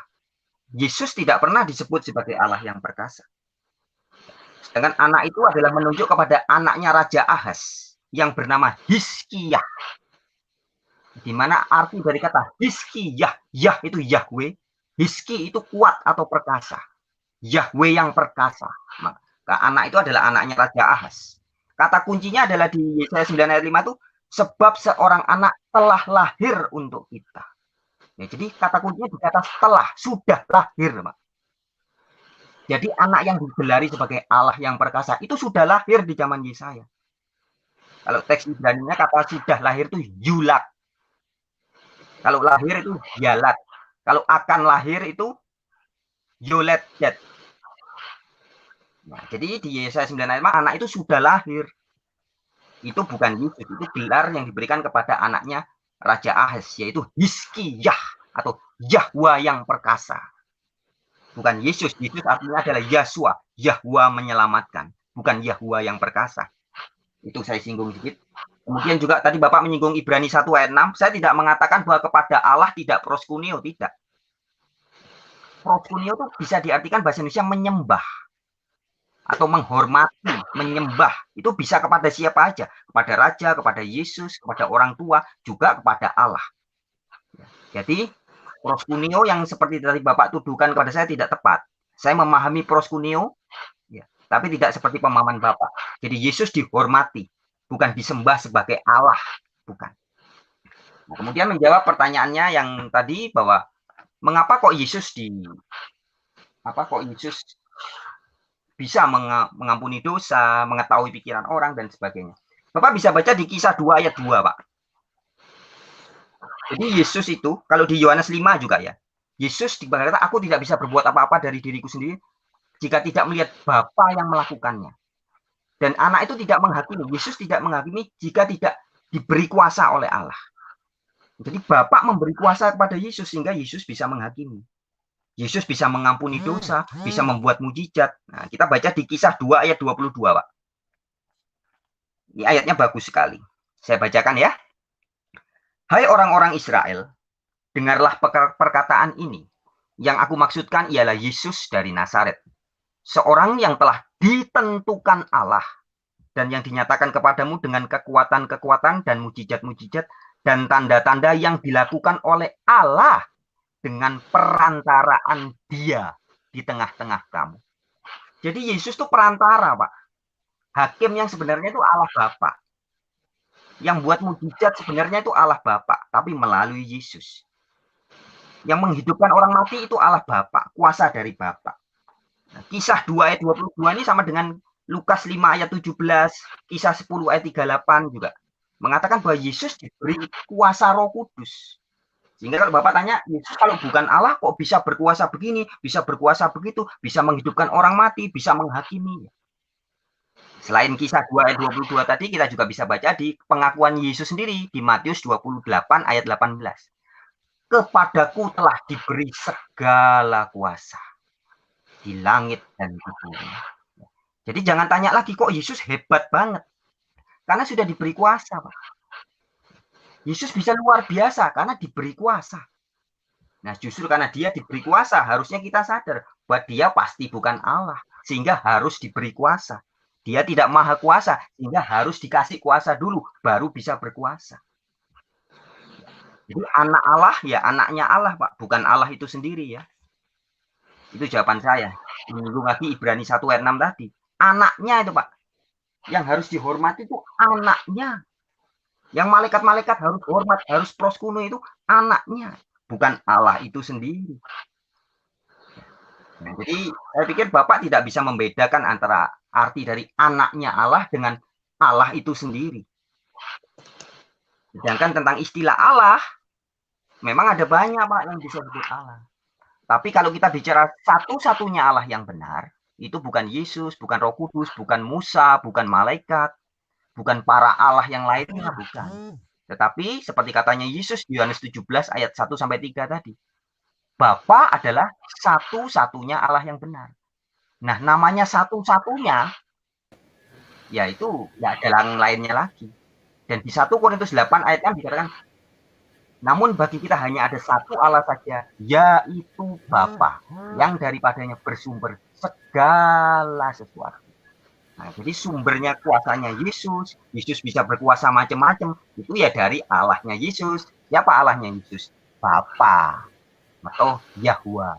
Yang di dalam Mika pasal 5 ayat 1-3 dikatakan Yahwa, Allahnya. Jadi Yahwa itu Allahnya Yesus. Yang membuat Yesus jadi hebat itu Allahnya Yesus, Pak. Namanya Yahwa. Jadi bukan Yesus dari kuasanya sendiri. Demikian.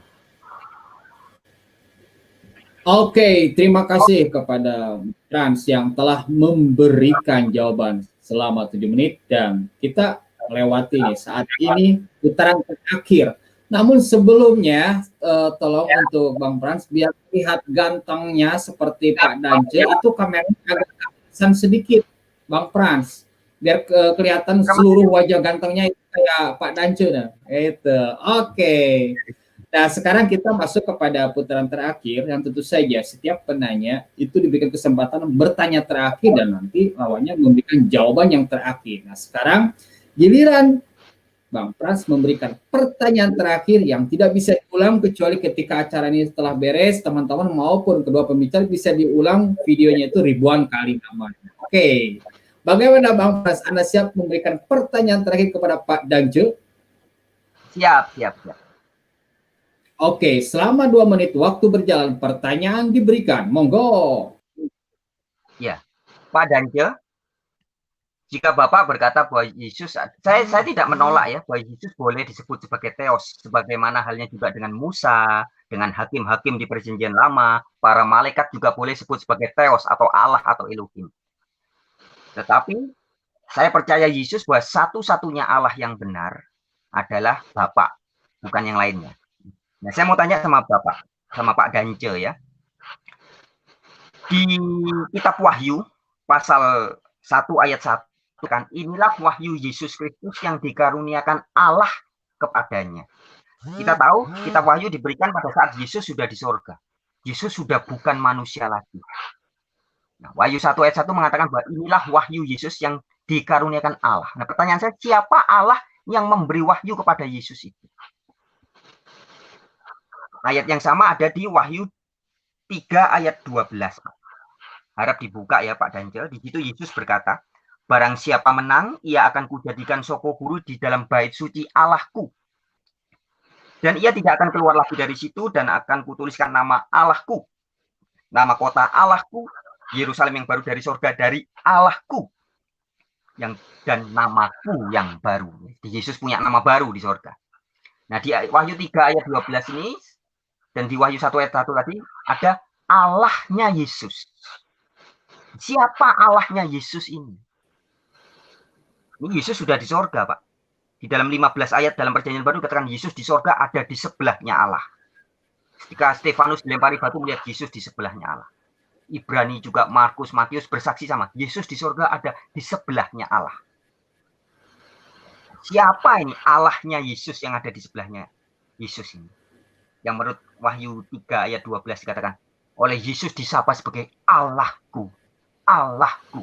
Siapa Allahnya Yesus ini? Oke, terima kasih ya kepada Bang Gans yang ternyata memberikan pertanyaan pamungkas dan terakhir. Nah, sekarang jawabannya dari Pak Dance. Kita akan dengarkan jawaban terakhir yang disampaikan oleh Pak Dance atas apa yang ditanyakan oleh Bang Pras. Bagaimana Pak Dance? Anda siap memberikan jawaban yang terakhir selama 7 menit? Siap. Oke. Waktu berjalan selama 7 menit, silakan Anda berikan jawabannya, monggo. Baik. Wahyu pasal 1 ayat 1. Di sini Yesus Kristus ingin menyatakan kesatuan dirinya bersama dengan Bapa. Seperti yang dikatakan di dalam Yohanes 10 ayat 30, aku dan Bapa adalah satu.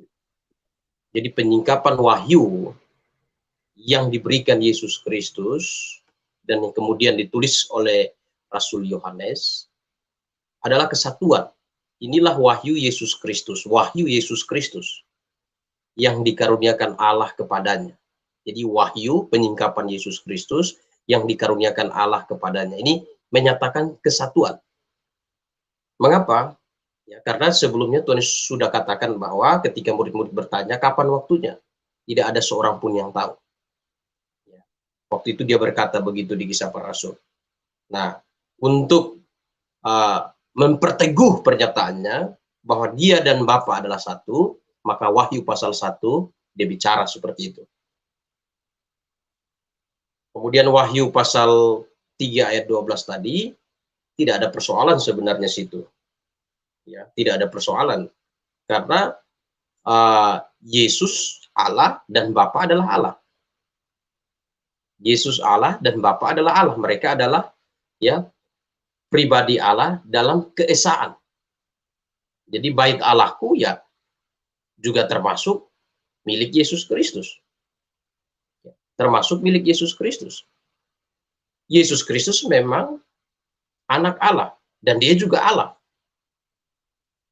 Di dalam 1 Yohanes pasal 5 ayat 20 ya, dalam surat 1 Yohanes pasal 5 ayat 20 dikatakan, akan tetapi kita tahu bahwa anak Allah telah datang dan telah mengaruniakan pengertian kepada kita, supaya kita mengenal yang benar.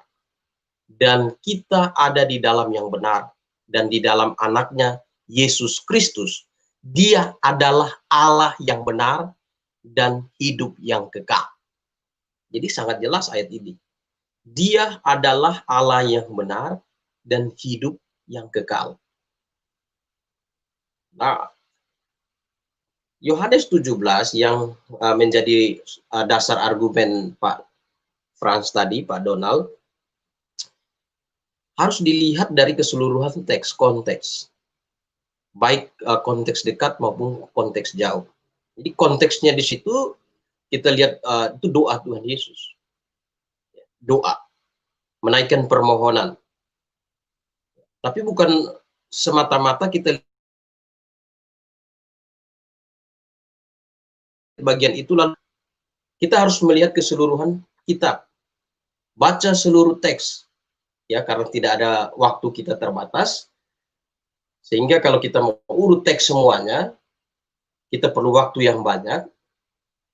Dan kalau kita lihat teks secara keseluruhan, sebenarnya secara implisit Yesus sudah menyatakan diri sebagai Allah dengan pernyataan dia bahwa dia dan Bapa satu. Kita adalah satu. Ya. Nah, ada banyak hal yang kita bisa lihat bahwa membuktikan bahwa Yesus itu Allah. Ya. Jadi memahami Yesus Kristus, pada banyak hal yang bisa kita buktikan bahwa Yesus itu Allah. Seperti yang tadi saya katakan, dia mengampuni dosa. Diberi kuasa, tapi kuasa mengampuni dosa hanya kuasa. Ya, itu kuasa hanya Allah yang dapat mengampuni dosa. Oh, rasul-rasul itu diberi kuasa, untuk diberi kuasa. Mereka juga diberi kuasa. Kalau Roh Kudus itu turun, kamu akan menerima kuasa, menjadi saksiku, diberi kuasa. Tapi kemampuan untuk mengampuni dosa, orang lumpuh langsung ditunjuk dosamu diampuni, itu membuktikan bahwa Yesus itu adalah Allah. Dengan dalil itulah kemudian kita perhatikan ahli Taurat, orang-orang Saduki bersepakat untuk menyalibkan Yesus. Karena Yesus ya dikatakan menghujat Allah. Menghujat Allah dalam hal apa? Yesus menyamakan dirinya dengan Allah. Itu sebabnya orang-orang ahli Taurat ya berupaya untuk membunuh Yesus. Karena dia menyamakan diri sebagai Allah. Dan karena pada waktu itu ahli-ahli Taurat, orang-orang Yahudi, orang-orang Saduki pada waktu itu memang mereka tidak betul-betul memahami. Mereka juga terkecoh dengan banyak kekristenan hari ini yang terkecoh juga, yang menolak keilahian Yesus Kristus. Orang-orang Yahudi, orang-orang ahli Taurat, orang Farisi menolak keilahian Yesus Kristus juga. Dan dengan dalil menolak itulah mereka salibkan Yesus Kristus. Itu sebabnya saya harapkan kita jangan menyalibkan Yesus Kristus dengan tuduhan yang sama seperti orang Farisi dan orang Saduki. Ya, kita jangan lakukan itu karena Yesus adalah Allah. Dia pun tidak menolak pada waktu Thomas datang kepada dia dan berkata, "Ya Allah, ya Tuhanku." Dia tidak menolak. Kalau Yesus bukan Allah, waktu Thomas berkata, "Ya Allah, ya Tuhanku," otomatis Tuhan Yesus bisa berkata, "Jangan sebut aku Allah, karena hanya Allah yang patut disembah." Tapi dia menerima itu. Pada waktu iblis mencobai dia katakan, "Jangan mencobai Tuhan Allahmu." Dia mengakui dirinya secara implisit bahwa dia adalah Allah. Pada waktu dia disalibkan, "Allahku, Allahku, mengapa engkau meninggalkan aku?" Karena surat 1 Petrus pasal 3 ayat yang ke-18 katakan, dibunuh dalam keadaan manusia. Dibunuh dalam keadaan manusia. Jadi pada waktu dia disalib, dia berposisi sebagai manusia seutuhnya untuk menanggung dosa seisi dunia. Lewat menanggung dosa seisi dunia, ada jalan keselamatan dibukakan. Tapi dia bilang sama penjahat di sisinya, ya, hari ini juga engkau bersama aku, detik ini juga engkau bersama aku, masuk ke Firdaus. Kalau kita lihat secara mata lahiriah kita, proses kematian Yesus Kristus, itu membutuhkan beberapa waktu kemudian. Tapi Yesus sudah menjamin penjahat di sisinya, hari ini juga engkau bersama dengan aku.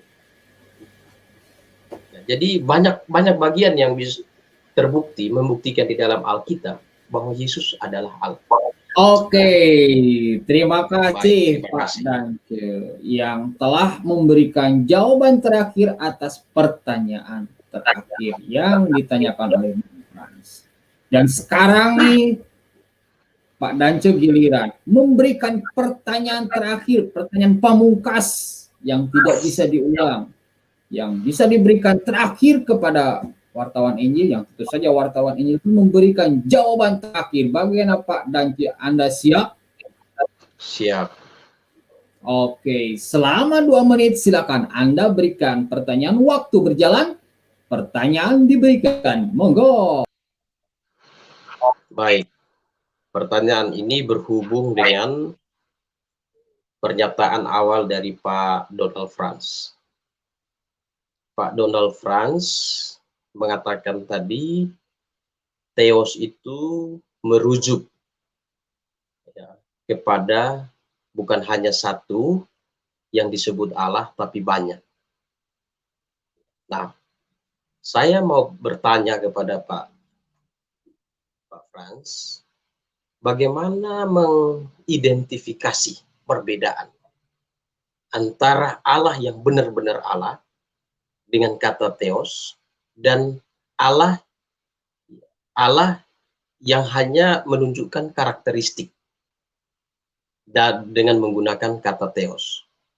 Ya, seperti Injil Yohanes pasal 1, ya, Yohanes pasal 1 ayat 1, pada mulanya adalah firman, firman itu bersama-sama dengan Allah. Ya.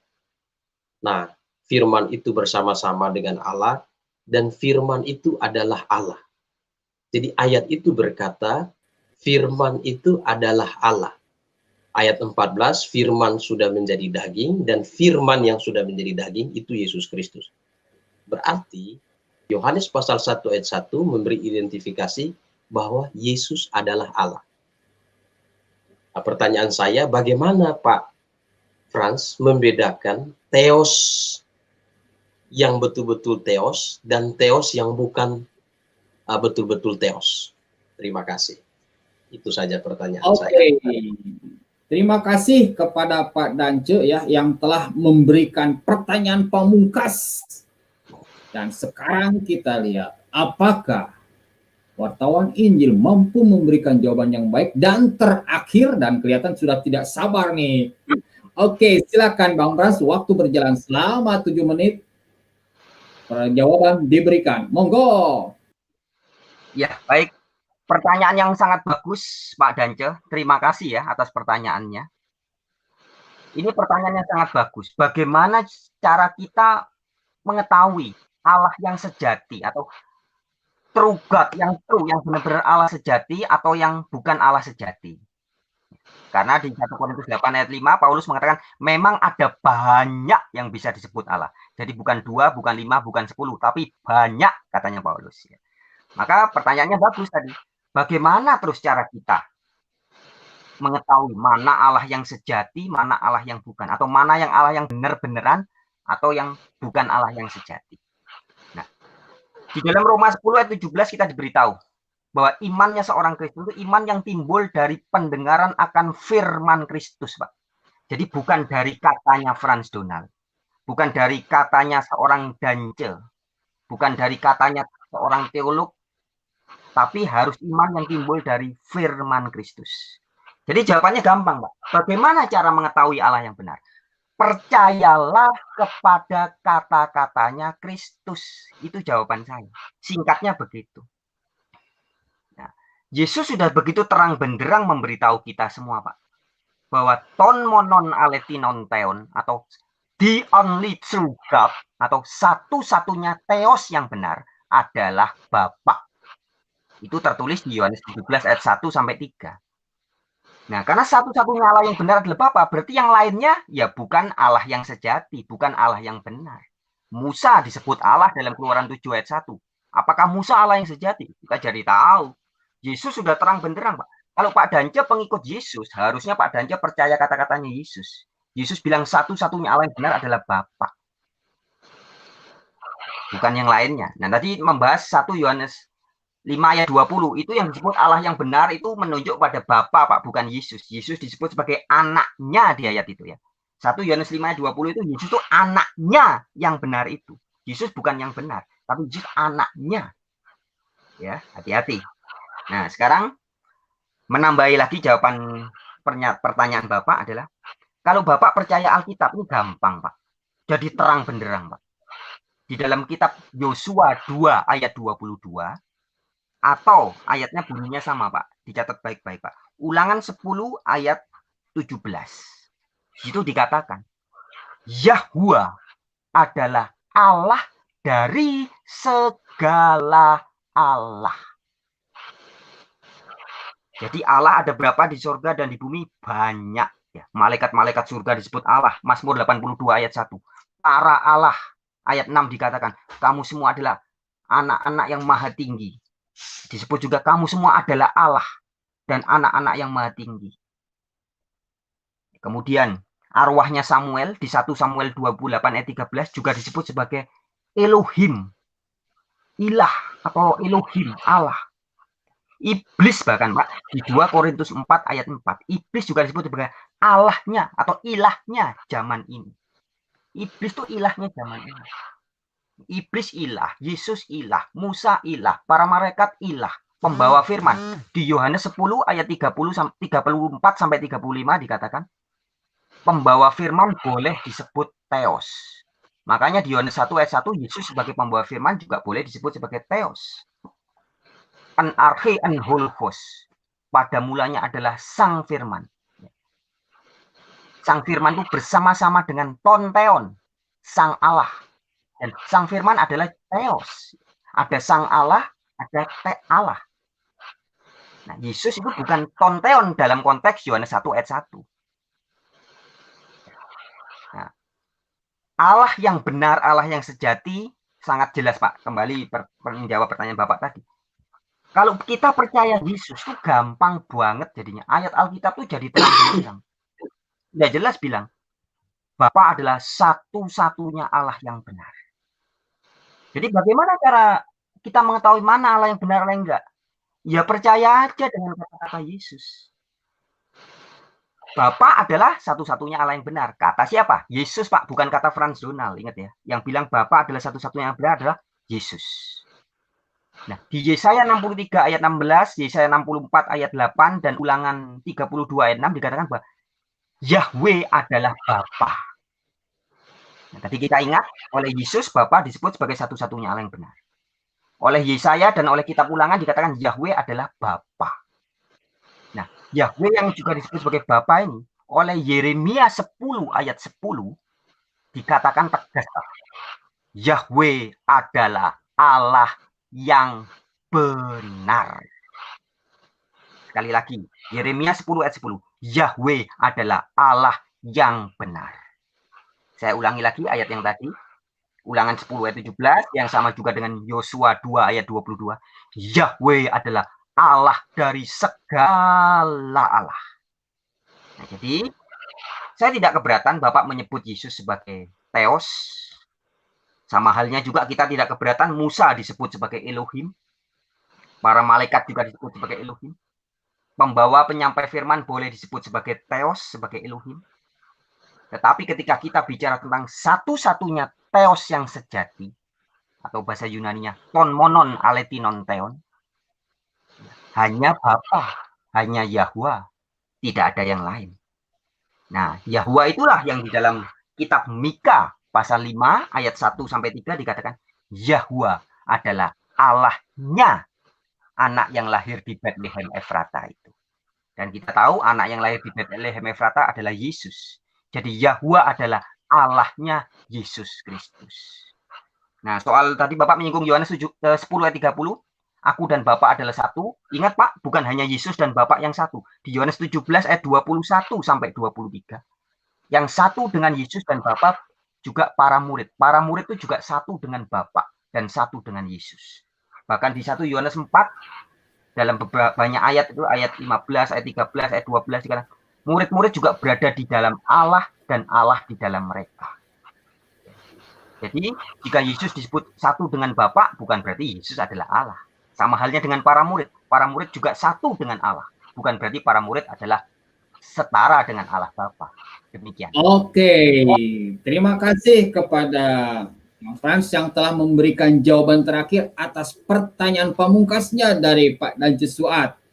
Dan sambil menunggu nih rehat keduanya karena kan sudah tidak terasa nih 1 jam 43 menit terus menyampaikan sesuatu bicara tentunya perlu rehat ya biar minum dulu gitu biar tidak seret. Terlebih wartawan ini udah sejak awal datang keringnya channel Grama Alap. Oke, silakan untuk minum-minum dulu gerakan badan tubuhnya biar fresh tenang. Oke, silakan nih bagi teman-teman penonton di malam hari ini silakan Anda daftarkan diri Anda untuk berpartisipasi ya, untuk berpartisipasi di channelnya Grama Alap yang teman-teman bisa dicek ya di bio link yang telah kami sampaikan itu di live chat. Silakan daftarkan diri Anda dan kami pun tidak menerima siapapun Anda baik Muslim maupun Kristen yang menyampaikan sesuatu menggunakan avatar. Oleh karena itu kami terima siapapun Anda asal dialognya santun, akademis, dan tidak menggunakan avatar. Baik mau Muslim maupun Kristen silakan saja. Dan ternyata kami telah mendapatkan di meja redaksi itu lebih banyak Muslim nih yang siap berdialog dengan Kristen. Tapi ironisnya Kristennya sendiri itu baru 1 atau 2 lah yang bersiap diri di channel Grama Alap untuk berdialog ya. Oke teman-teman. Silakan daftarkan diri Anda dan nanti isi form pendaftarnya seperti apa diisi saja seperti itu. Oke. Dan sekarang nih waktunya untuk closing statement. Kita telah mendengarkan pembukaan, tanya jawab, kita telah mengetahui dan perlu diketahui teman-teman bahwa kedua sumber ini adalah bukan Muslim salah satunya, melainkan sama-sama Kristen. Yang kalau dari pihak Pak Dance ini yaitu dari GBIA, seorang gembala Gereja Baptis Independen Alkitabiah beliau ini ya. Dan sedangkan dari wartawan Injil yang menurut Kristen lain itu katanya si Unitarian. Nah, adapun Unitarian atau tidak saya tidak tahu ya. Yang pasti beliau ini keduanya seorang Kristen, sama-sama Kristen. Dan kita di sini Calogram Lab, channel yang netral, yang memberikan tempat silakan siapapun berdialog. Asal santun dan akademis. Oke, sekarang closing statement yang tentu saja akan diawali oleh Pak Dance. Karena barusan yang memberikan presentasi awal itu wartawan Injil, sekarang Pak Dance yang memberikan closing statement selama 7 menit. Bagaimana Anda siap Pak Dance? Siap. Oke, selama 7 menit waktu berjalan, closing statement diberikan. Monggo Pak Dance. Baik. Selama debat tadi, saya melihat bahwa Pak Donald Franz gagal menangkap dan mengidentifikasi pernyataan Tuhan Yesus, aku dan Bapa adalah satu. Apa maksudnya aku dan Bapa adalah satu? Yohanes 10 ayat 30. Satu dalam apa? Satu dalam keesaan, keilahian. Dari mana kita tahu itu? Yohanes pasal 1 ayat yang ke-18 tadi dikatakan tidak ada seorang pun yang melihat Allah selain dari anak tunggal yang menyatakan diri. Ya. Nah, saya akan sampaikan dulu Yohanes 17 yang tadi dipakai oleh Pak Franz untuk memberikan argumen ayat 3. Inilah hidup yang kekal itu, yaitu bahwa mereka mengenal Engkau satu-satunya Allah yang benar dan mengenal Yesus Kristus yang telah Engkau utus. Ya. Pak Franz tanpa menyadari tadi katakan bahwa Allah yang benar satu-satunya itu adalah Yehova. Ayat 12 dari Yohanes 17 ayat 12, Yesus katakan, selama aku bersama mereka, aku memelihara mereka dalam namamu, yaitu nama yang telah Engkau berikan kepadaku. Jadi Yehova itu juga nama Yesus. Aku telah menjaga mereka dan tidak seorang pun dari mereka yang binasa selain daripada dia yang telah ditentukan untuk binasa. Supaya genap yang tertulis di dalam kitab suci. Ya, Yehova adalah Allah. Yesus adalah Allah. Roh Kudus adalah Allah. Ya, kita bisa lihat itu Alkitab katakan Bapa disebut Allah. 1 Korintus pasal 8 ayat 6. Anak disebut Allah. Ibrani pasal 1 ayat 8 sampai 10. Ibrani pasal 1 ayat 6, Bapa meminta supaya para malaikat menyembah anak. Karena dia adalah Allah. Roh Kudus disebut Allah dalam Kisah Para Rasul pasal 5 ayat 3 dan 4. Dan dari situ kita menyimpulkan, dari kitab Kejadian sampai Wahyu kita temukan ada 3 pribadi yang disebut Allah. Dan ketiganya dalam 1 Timotius pasal 1, pasal 2, ayat 5 dan 6 adalah Allah yang esa. Jadi 3 pribadi dalam keesaan. Ya. Jadi ketika Yesus berkata, aku dan Bapa adalah satu, satu dalam pengertian apa? Dalam pengertian keilahian. Ya, keilahian. Kalau di Yohanes 17 ayat yang ketiga itu, dikatakan, inilah hidup yang kekal itu, yaitu bahwa mereka mengenal Engkau satu-satunya Allah yang benar. Dan mengenal Yesus Kristus yang telah mengenal Yesus Kristus yang telah Engkau utus. Mengenal Yesus Kristus yang telah Engkau utus. Untuk apa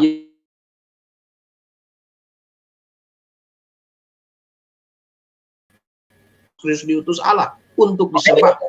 Dalam kitab Ibrani tadi sangat jelas. Kata proskuneo itu mengidentifikasikan menyembah di dalam roh dan kebenaran. Karena Yesus adalah penggenapan dari ibadah simbolik di dalam kitab Perjanjian Lama. Kolose pasal 2. Kolose pasal 2 ayat 16 dan 17. Ya. Jangan orang menghukum kamu mengenai makanan, minuman, hari raya, ya, bulan baru, semuanya itu adalah bayangan dan wujudnya adalah Kristus. Jadi kata proskuneo itu dikenakan kepada ya, orang-orang percaya hari ini menyembah Yesus di dalam roh dan kebenaran. Karena semua ibadah letreia yang ada di dalam kitab perjanjian lama, ibadah simbolik yang ada di dalam kitab perjanjian lama, sudah digenapi di dalam Yesus Kristus. Makanya di dalam Efesus 2 ayat 15 dikatakan dengan matinya Yesus Kristus di atas kayu salib menggagalkan ya hukum Taurat, membatalkan hukum Taurat. Artinya seluruh hukum Taurat, hukum upacara yang ada di kitab perjanjian lama tidak perlu lagi dilakukan hari ini, karena hari ini semuanya sudah digenapi di dalam diri Yesus Kristus, dan setiap orang yang ingin menyembah Allah hari ini, dia harus percaya kepada Yesus. Percaya kepada Yesus sebagai Tuhan dan Juru Selamat. Ingat, percaya kepada Yesus sebagai Tuhan dan Juru Selamat. Yesus adalah Tuhan dan Juru Selamat, dan Dia adalah Allah. Jadi dari argumen yang tadi kita lihat panjang yang sudah kita berargumen, ya, Pak Frans tidak berhasil menarik satu kesimpulan yang jelas dari pernyataan Tuhan Yesus dalam Yohanes pasal 10 ayat yang ke-30, di mana di situ dikatakan, Yohanes 10, aku dan Bapa adalah satu.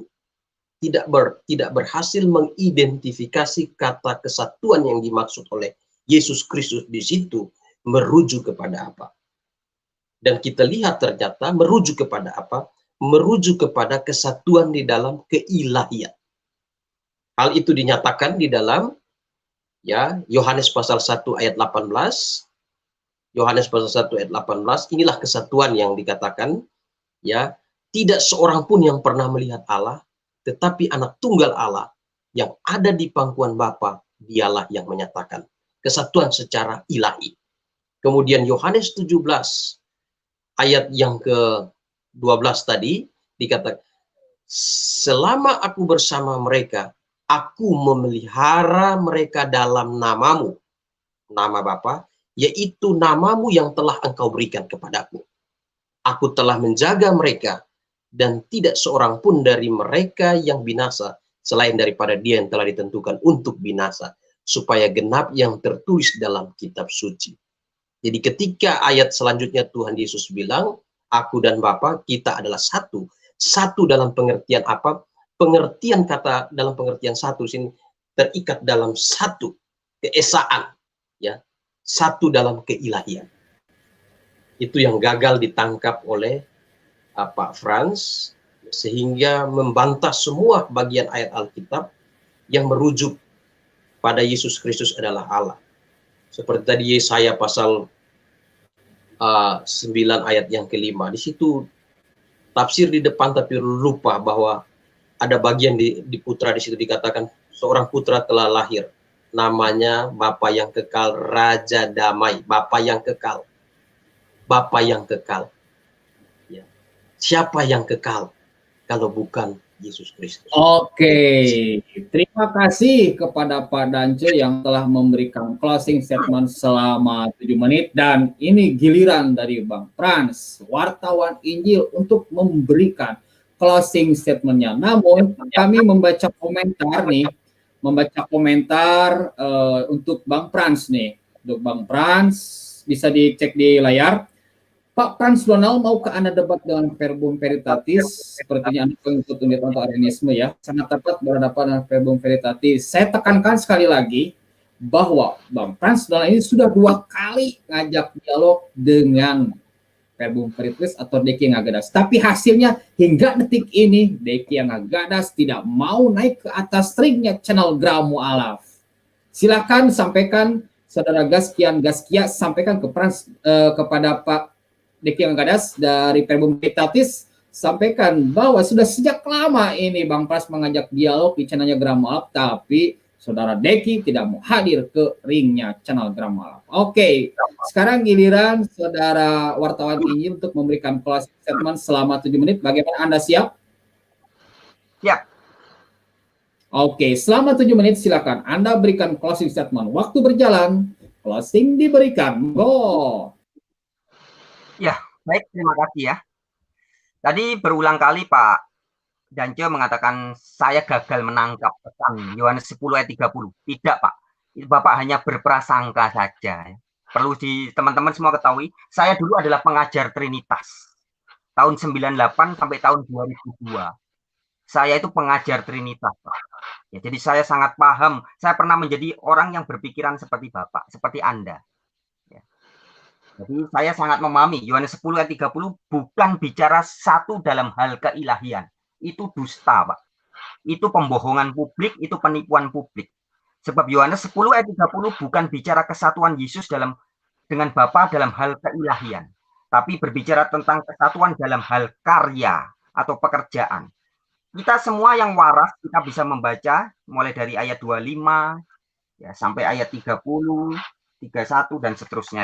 Bahwa itu bicara tentang kesatuan antara pekerjaan Yesus dengan pekerjaan Bapa. Bukan satu dalam hal esensi, sama-sama Allah Maha Kuasa, tidak. Ya. Kemudian itu perlu digarisbawahi, Pak ya. Kemudian Bapak berulang kali coba mengutip ayat Injil Yohanes inilah. Yohanes tadi juga nyinggung pernyataan Thomas di Yohanes 20 ayat 28. Itu sama sekali bukan Thomas sedang menyapa Yesus sebagai Tuhan dan sebagai Allahnya, bukan. Tapi itu sebuah ungkapan ekspresi Thomas percaya dengan Yesus yang tadinya disangkanya tidak bangkit, kemudian ternyata betul-betul bangkit. Thomas terkesima dan percaya, dan dia kagum, dan dia menyebut, ya Tuanku, dan ya Allahku. Itu tidak menyebut atau tidak menyapa Yesus. Di teks Yunaninya dikatakan, o kurios mau, kai, dan o theos mau. Jadi, theos yang dimaksud oleh Thomas jelas bukan Yesus adalah theos, bukan. Tapi theosnya Yesus. Nah, sebagai pembuktian kita mau membahas, kalau kita membaca Injil Yohanes, Pak, ayat berapapun, pasal berapapun, kita tidak boleh lepas dari konteks maksud dari penulis Injil Yohanes sendiri. Nah, bagusnya Injil Yohanes ini hebatnya, sudah memberitahu kita semua, orang seluruh dunia kita diberitahu, bahwa maksudnya penulis Injil Yohanes, ditulis di dalam Yohanes 20 ayat 31, atau 3 ayat persis setelah perkataan Thomas tadi. Di Yohanes 20 ayat 31, dikatakan bahwa maksudnya Injil ini dicatat. Jadi maksudnya Yohanes nulis pasal 1 ayat 1, pasal 10 ayat 30 dan semuanya adalah Yohanes 20 ayat 31. Baca baik-baik. Semua yang tercantum di sini telah dicatat supaya kamu percaya, hai Dancel, supaya kamu percaya Yesus Mesias, anak Allah. Dan supaya imanmu kamu beroleh hidup. Jadi seluruh kitab Injil Yohanes ditulis bukan supaya kita percaya bahwa Yesus adalah Allah yang Maha Kuasa. Bahwa Allah itu Trinitas. Bukan. Tapi maksud seluruh penulisan Injil Yohanes adalah supaya pembacanya percaya bahwa Yesuslah Mesias. Mesias artinya orang yang diurapi. Kristus artinya adalah orang yang dipilih oleh Allah. Bukan adalah Allah yang Maha Kuasa. Bukan. Enggak pernah ya. Intinya segala argumentasi Pak Dance malam ini ya, yang ingin membuktikan bahwa Yesus adalah Allah yang Maha Kuasa itu sendiri. Sampai nekat mengatakan Allah menjelma jadi manusia. Padahal tidak ada satupun ayat di Alkitab mengatakan begitu. Dan segala macam argumen yang lainnya adalah hanya sebuah asumsi. Hanya sebuah asumsi. Dan bukan ada tertulis di Alkitab. Di mana dalam Amsal 30 ayat 6 kita diingatkan Pak Dance.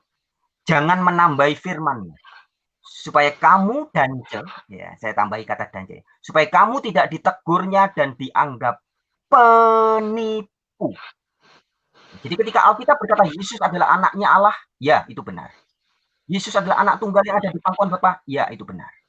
Tapi ketika Anda menambahi firman dengan mengatakan Yesus adalah Allah yang Maha Kuasa itu sendiri, atau Yesus adalah pribadi kedua dari Allah yang Maha Kuasa, maka Anda sudah menambahi firman-Nya. Dengan demikian sesuai Amsal 30 ayat 6, Anda layak disebut sebagai penipu, pendusta.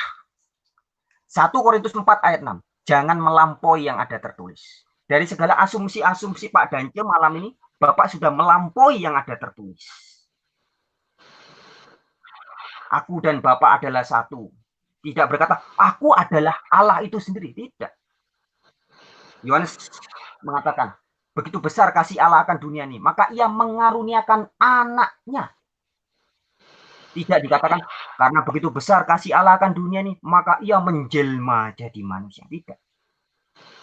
Jadi semua itu hanya asumsi Pak Dance, ya.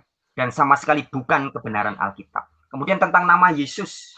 nama Yehova diberikan kepada Yesus. Apakah itu artinya Yesus otomatis menjadi Yehova? Jangan salah. Nabi Elia, Pak, itu namanya El-Yah. El itu Allah, Yah itu Yahweh. Elia itu namanya Allah Yahweh. Manusia namanya Allah Yahweh. Bukan berarti Nabi Elia adalah Yahweh yang menjelma menjadi manusia, bukan. Begitupun ketika nama Yehova diberikan kepada Yesus. Ingat tadi di Wahyu 3 ayat 12, kita semua juga barang siapa menang akan diberikan nama Allahku. Bukan cuma Yesus yang diberi nama Yahweh. Kita semua yang menang juga diberi nama Yahweh. Ya.